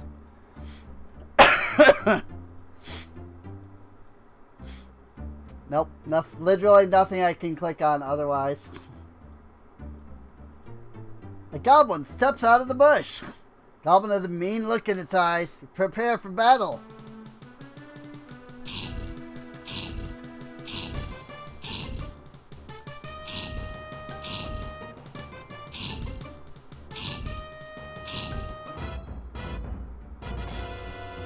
Wow, you threw that dead goblin a long way. The only good goblin is a dead goblin.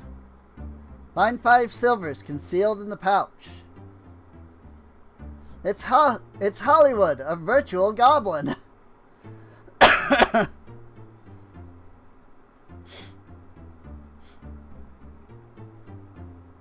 Ah! I just used up my freaking other health potion. Whoopsies! Oh well, here there was a free potion, so.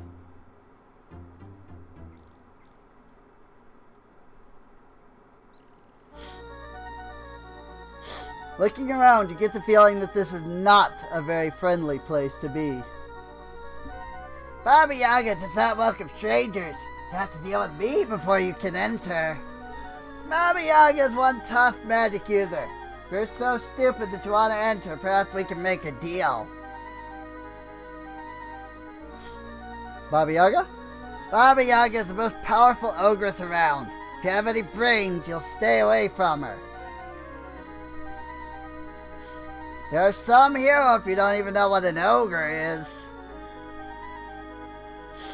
Baba Yaga's hut will squat if you say the rhyme. What's the rhyme? Now the hut will squat. If you say, hut of frown, now sit down. What's your deal? All the other skulls have glowing eyes, but me? No, I don't need lovely glowing eyes. Just open and close the gate. That's all I'm good for. But if you can give me a glowing gem for my eyes, then I'll let you in the gate. Well, it's the deal, or isn't it? Sure. All I ask for is a little gem or jewel that glows in the dark. You're the big hero, so go find one. Gem? All I ask for... Oh, that's exactly the same dialogue. Skulls. Bone brains are Baba Yaga's spies, so they get glowing eyes. You get no response. The skulls on top of the fence have eerily glowing eyes. Large skull on the fence seems to stare blankly at you. So, yeah, this is Baba Yaga. And, let me just go ahead and delete that save. Barbara Yaga.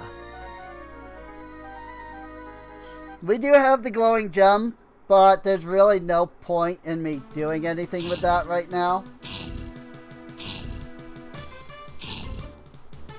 We're not anywhere near far enough into the game to actually do anything with Baba Yaga. So, after 60 minutes rest, you feel better.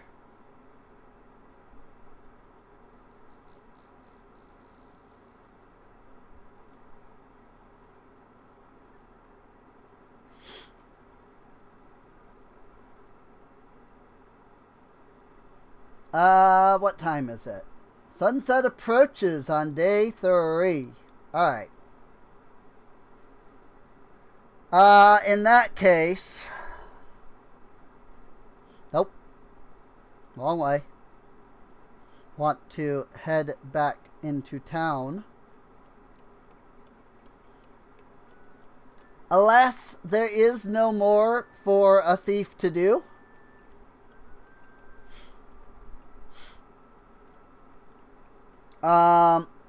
Like there literally is nothing else that you can actually do as a thief left. We have done all of the things that are thief specific. Can I climb this? Wall is too smooth, but keep practicing. Yeah! I just had to click it a couple of times. Awesome. That's what I wanted. Got that level 35 climbing. So, here's the thing. I kind of want to get all of my skills up to 50 before the end of the game.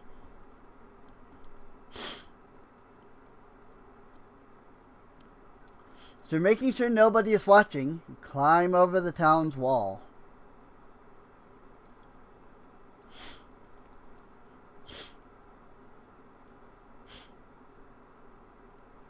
So I'm going to do a little picking on some of the doors that don't otherwise open.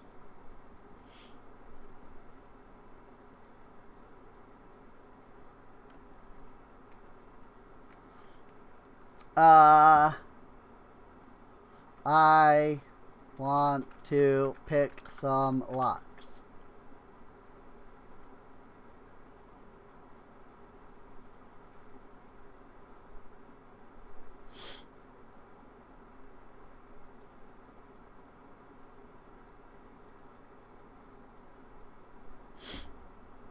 And I can do that 3 times without too much issue, it seems like. It doesn't work.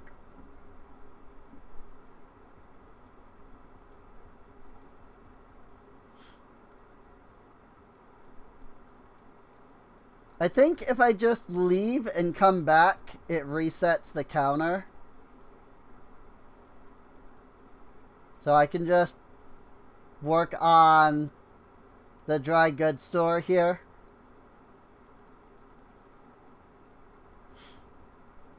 Easy. Get some practice and pick locks. Very cool. Very cool.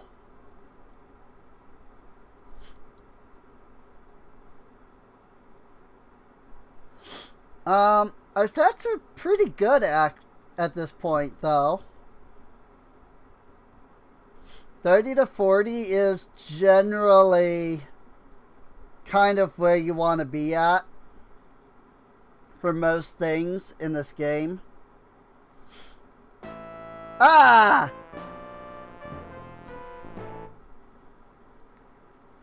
But I only clicked twice.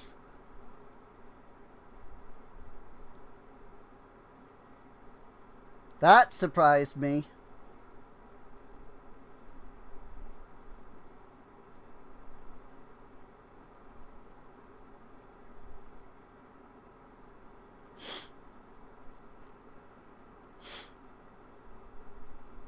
Now we're back to 40. Let's save again. Oh, I think I accidentally stabbed myself with the lockpick. I think that's what happened. I really didn't pay attention to the death message.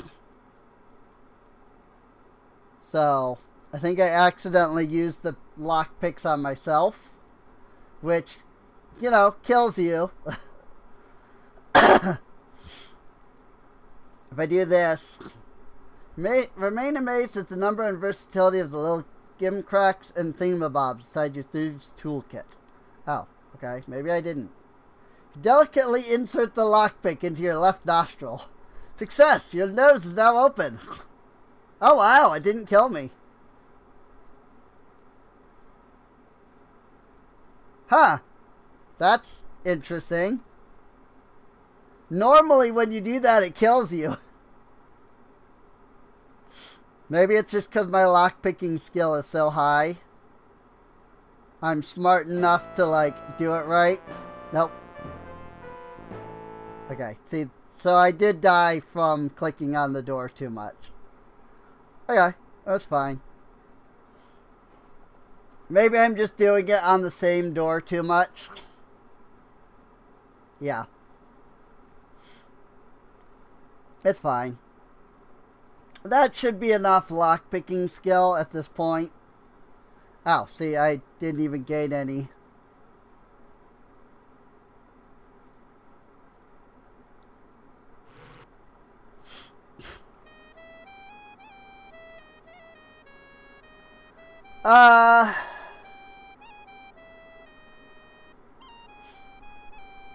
I'm thinking.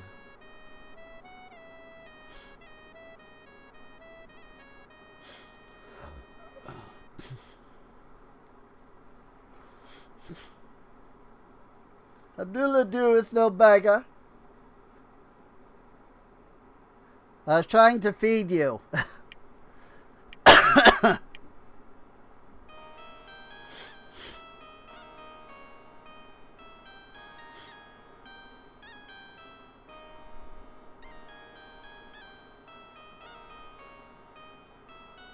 I mean, I only need to do it once to get the points. But, still.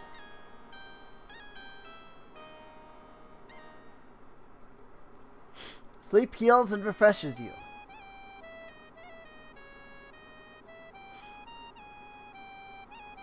Alright.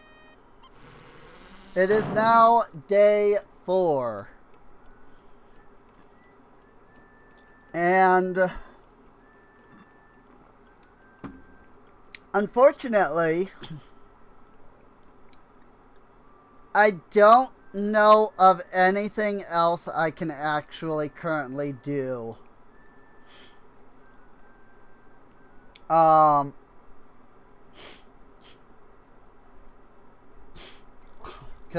know I'm not strong enough yet.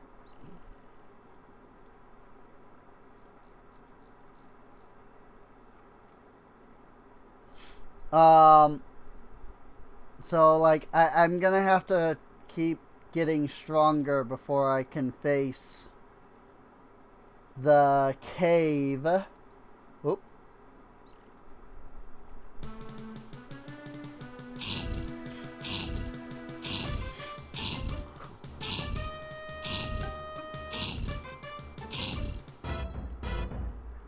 So, perhaps I don't need to face the cave, now that I'm thinking about it.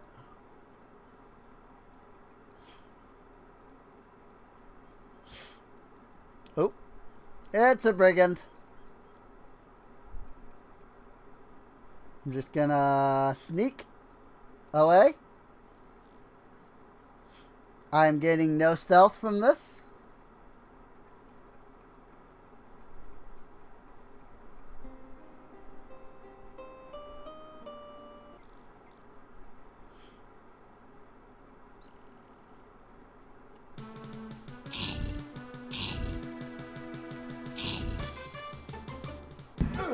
Ah!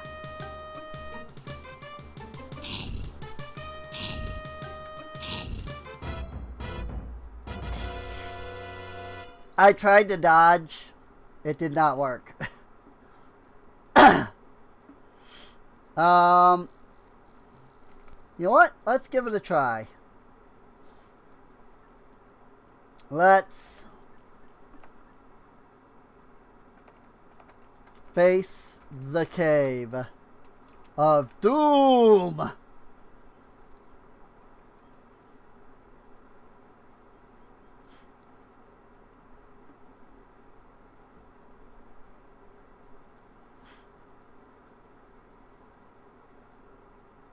Nope, he's always gonna try to attack me. Okay. Ah! Freaking... This happened again. So eyes adjust from sunlight to darkness. You examine the interior of this eerie cave. Sense something moving off to your right. Well, let me replace. I'll have to do a quick exit and re-enter. I don't know what causes that. It just happens sometimes. It's super easy to fix, you know?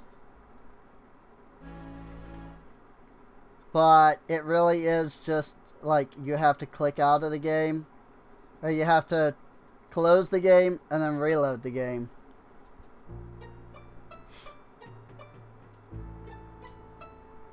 On one side of this cavern is a creature which looks like a large bear. There's something attached to his leg. The stalagmites grow slowly. Or are they stalactites? I think that's it. Once your eyes get adjusted to the dark, there's still nothing to see in here.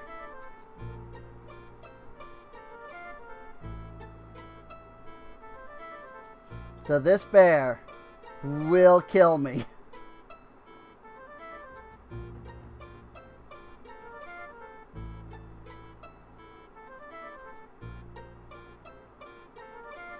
Okay, I don't think I can sneak, but I think that if I made this bear very happy, it would be wise to take advantage of its current mood. Okay, yeah. I was gonna say, I think if I give it food, it works. Section of cave has an eerie quality. See a kobold resting on a ledge across from you. So, if I don't do this properly, this will suck. 'Cause I'm not a fighter.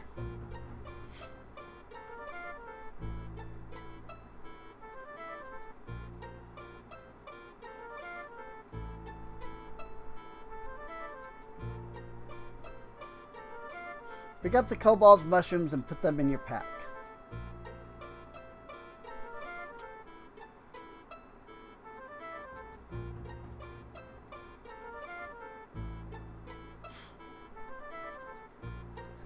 There's a secret chest here. But I don't know how to get to it. It's not letting me interact with it. This part of the cavern is spacious and multi-leveled. Phosphorescent fungus illuminates the cavern with an unearthly glow.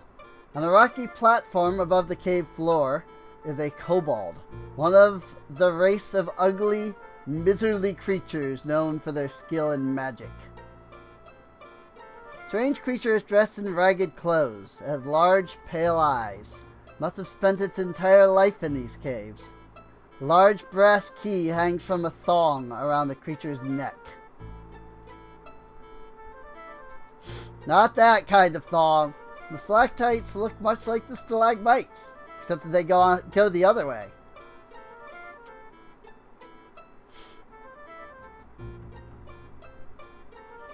This is gonna suck.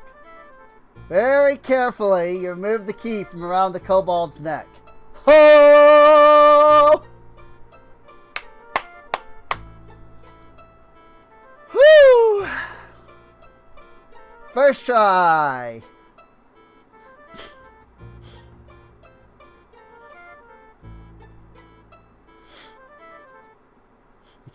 The kobold's key disappears as you turn it in the lock.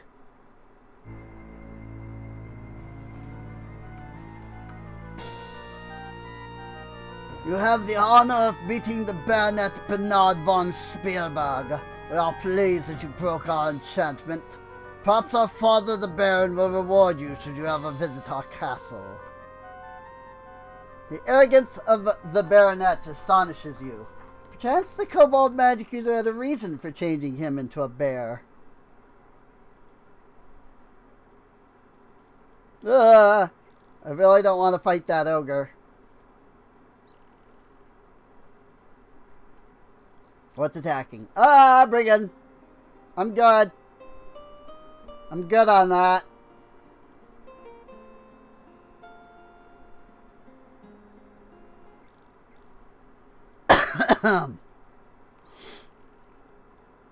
Alright.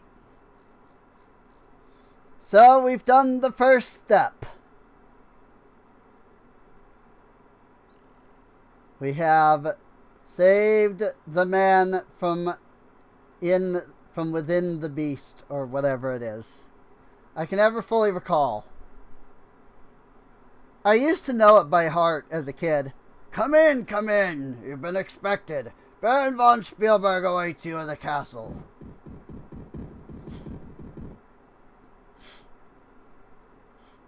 Oh, here's a weapon master. Man has the muscles of a trained athlete and is apparently quite skilled with the sword. If you are addressing me, sir, you must respect me enough to address me to my face. I am the weapon master, expert swordsman, and trainer. So if you're a fighter, you can actually get a bunch of, skill points from this guy. Sword is the finest of all weapons. It requires an equal measure of skill and strength. The skills of the sword are thrust, swing, parry, and dodge. Timing of such actions is critical to the success of the fighter. Practice is the way to refine and improve one's skills. Please don't bore me, young adventurer. Ask me about something more interesting. Fighting. Fighting is both an art and a skill. It is a skill in the use of muscle strength and the agility of control. It is an art in outwitting and outmaneuvering the opponent. I am, of course, the skilled artiste. Do you fight? However, the combat style I teach relies on the subtle alternation of strike and parry. As I observe that you have no skill in the use of parry, you would receive no benefit from my lessons. So yeah, I'm not a fighter, or rather I don't have parry, and so therefore I can do nothing with him. I never use a shield. It gets in the way of my agility of dodging. It is best used by those who are strong, but not swift and agile. You definitely require a shield. How about the brigands? The brigands fight remarkably well for riffraff who have not had the benefit of my training. They are cowards who like to hide behind their shields, but I admit they do that well. Should you find yourself face to face with one of the brigands, I suggest you mirror their techniques. Use parry or dodge until your opponent lowers his shield to attack.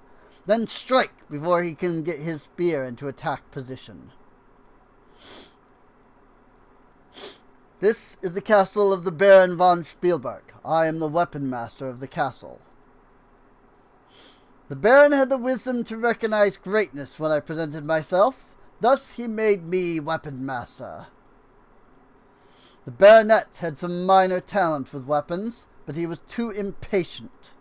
If he had but listened and learned what I teach, he would never have been lost. A bright child for a girl, she used to watch me practice daily and question me constantly. Pity she was not born a boy. She would have made a talented swordsman if I had trained her. I could not demean myself to teach a mere girl, of course. Rude! You will find them very skilled at fighting. After all, I am the one who trains all the guards of this castle. Please don't bore me. Alright, I have nothing more to talk to you about.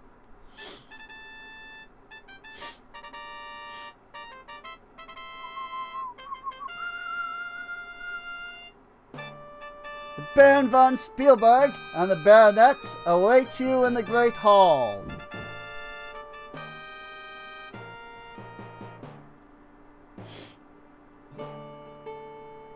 Words cannot express the gratitude I have towards you. Not only have you freed the Baronet from enchantment and allowed my son to return to me, but you have renewed my hope that the curse may be lifted. My son, Baronet Bernard von Spielberg, also desires to acknowledge his indebtedness. Bernard? That is, I am appreciative of your efforts upon my behalf. I hate him so much. I sincerely hope you will continue your valiant adventures in our land. If anyone can rid the land of brigands, it will be you. Someday in the near future, I can envision holding a ceremony in your honor and bestowing upon you the title Hero of Spielberg. Bernard? It would be nice if someone could finally defeat the brigands and claim the title. As you leave the castle tomorrow, you will receive the reward money I long ago posted for the safe return of my son, as a token of my thanks. You will, of course, be expected to dine with us and be our guest in the castle tonight. Do you have any questions? The Great Hall of Spielberg Castle is not very impressive. The room is plain, with scuffed floors and grimy plastered walls. The couch must be a precious heirloom. Why else would the Baron keep such an uncomfortable-looking piece of furniture around? The guards stand firmly at attention. Behind the velvet curtains is an alcove leading to the offices of the Baron. Tapestry on the back wall seems to depict some great battle of the past. The Baron von Spielberg looks like he was once a strong man, but sorrow has aged him greatly. The Baronet looks his usual haughty self, although his clothes are a little neater than the last time you saw him. A wine of the rarest vintage from Regier stands ready for dinner. A roast pig waits on the sideboard to be your supper. Table is prepared for dinner. Do you have timing or what? The castle has been in the family for 2 centuries now, as a gift from King Siegfried III. What about the curse? Some years back I tried to force the ogress Baba Yaga to leave our valley, and she put a curse upon me that I should lose everything I hold dear. When I lost my daughter and my son, I lost all interest in living. My land suffered because I suffered. Now, though, with the return of my son, I trust the prophecy is about to come true, thanks to you. Baba Yaga, I have attempted everything in my power to get her to go away.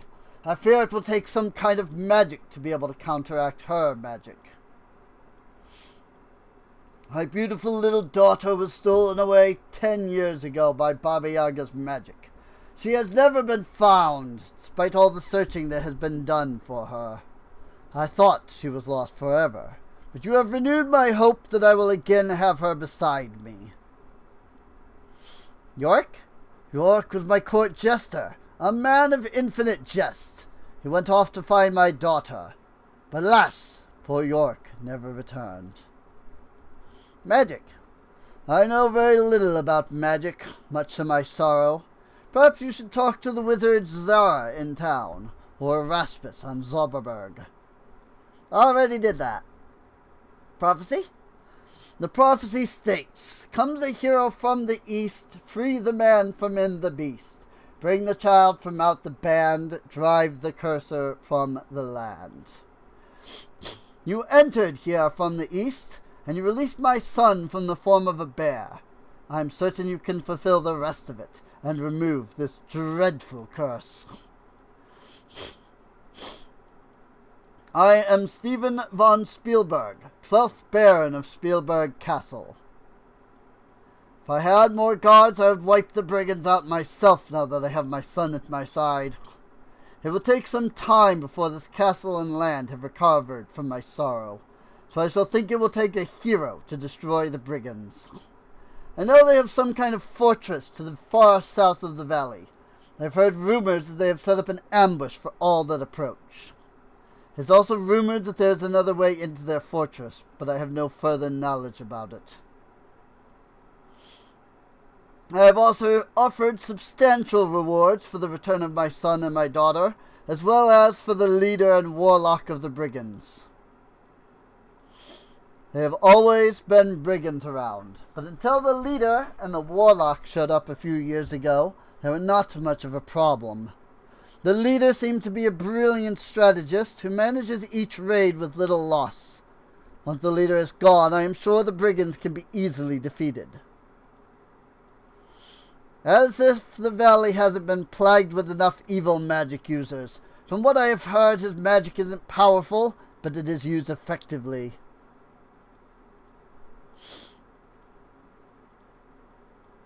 I rode off one morning with my men in search of monsters to fight. I got separated from my men when I came across the entrance to the cave. As I entered, the kobold ordered me to get out. I informed it that I was Baronet Bernard von Spielberg, and heir to the lands and all within. I ordered it to bow before me. Then it cast a spell upon me, and I remember very little after that. AKA your arrogance. I would prefer not to talk about that. I will soon lead the troops against the brigands and wipe them from this land. I am Baronet Bernard von Spielberg, heir to the lands and all within. And he's still just as arrogant as before. The von Spielberg coat of arms, twin swords guarding winged chevron on a field azure. Baron grabbed these windows on crusades to Tangiers. Whatever that means. Brazier stands ready for the evening coals. Throne of the Baron is an unimpressive wooden high-back chair.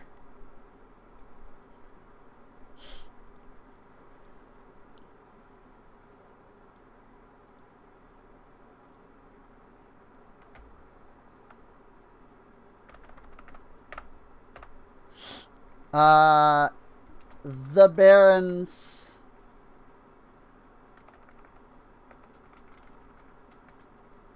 castle.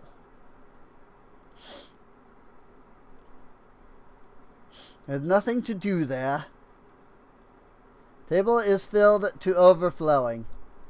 I believe that I have to actually walk out. Better stay in the main hall. It wouldn't be wise to offend the Baron. Servant is awaiting you outside to show you to your quarters. We will see you at supper later. There we go. Yep. If I had just walked out, it would have done the same thing. After a wonderful meal with the Baron and the son, a peaceful night's sleep in a feather-down bed, and a filling breakfast in bed, we're ready to go adventuring once more. And you know what? This is a great spot to break at. Because next we have to go face the freaking brigands. And that is basically the rest of the game. So, we're about halfway through, I would say. Especially if I had done other things that I could have done. But yeah, I think we're roughly about the halfway point in the game. So we should be able to get it done in the next stream. Next time I play this, I mean. I don't know if I'll be playing it the very next stream.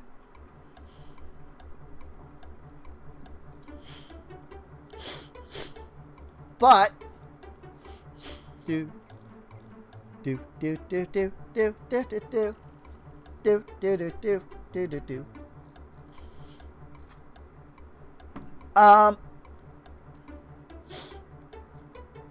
Yeah, I guess I hope you all enjoyed.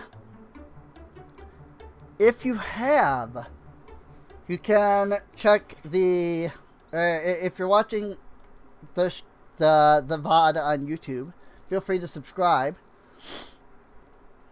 You can check the playlist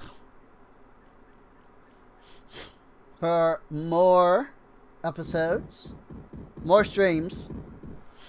Probably only one, but there is a second Quest for Glory 1 playthrough that is like super old, of me playing it like 15 years ago.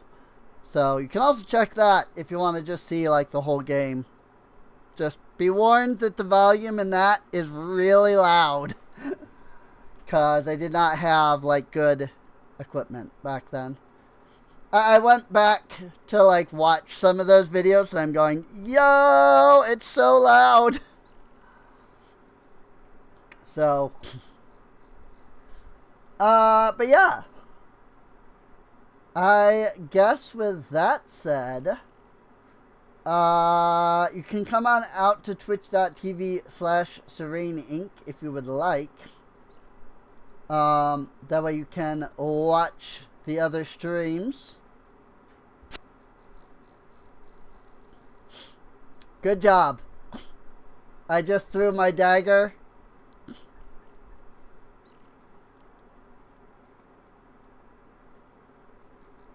And screwed myself over because I now had no weapon. So, whoopsies. I was trying to see if I could, like, throw something at this guy. So I was like, I'll throw the dagger. That did not work. It does not appear that throwing stuff at this guy does anything.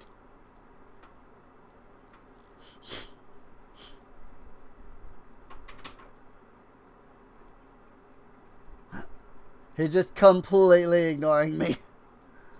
Oh well, that's fine. That is really funny though.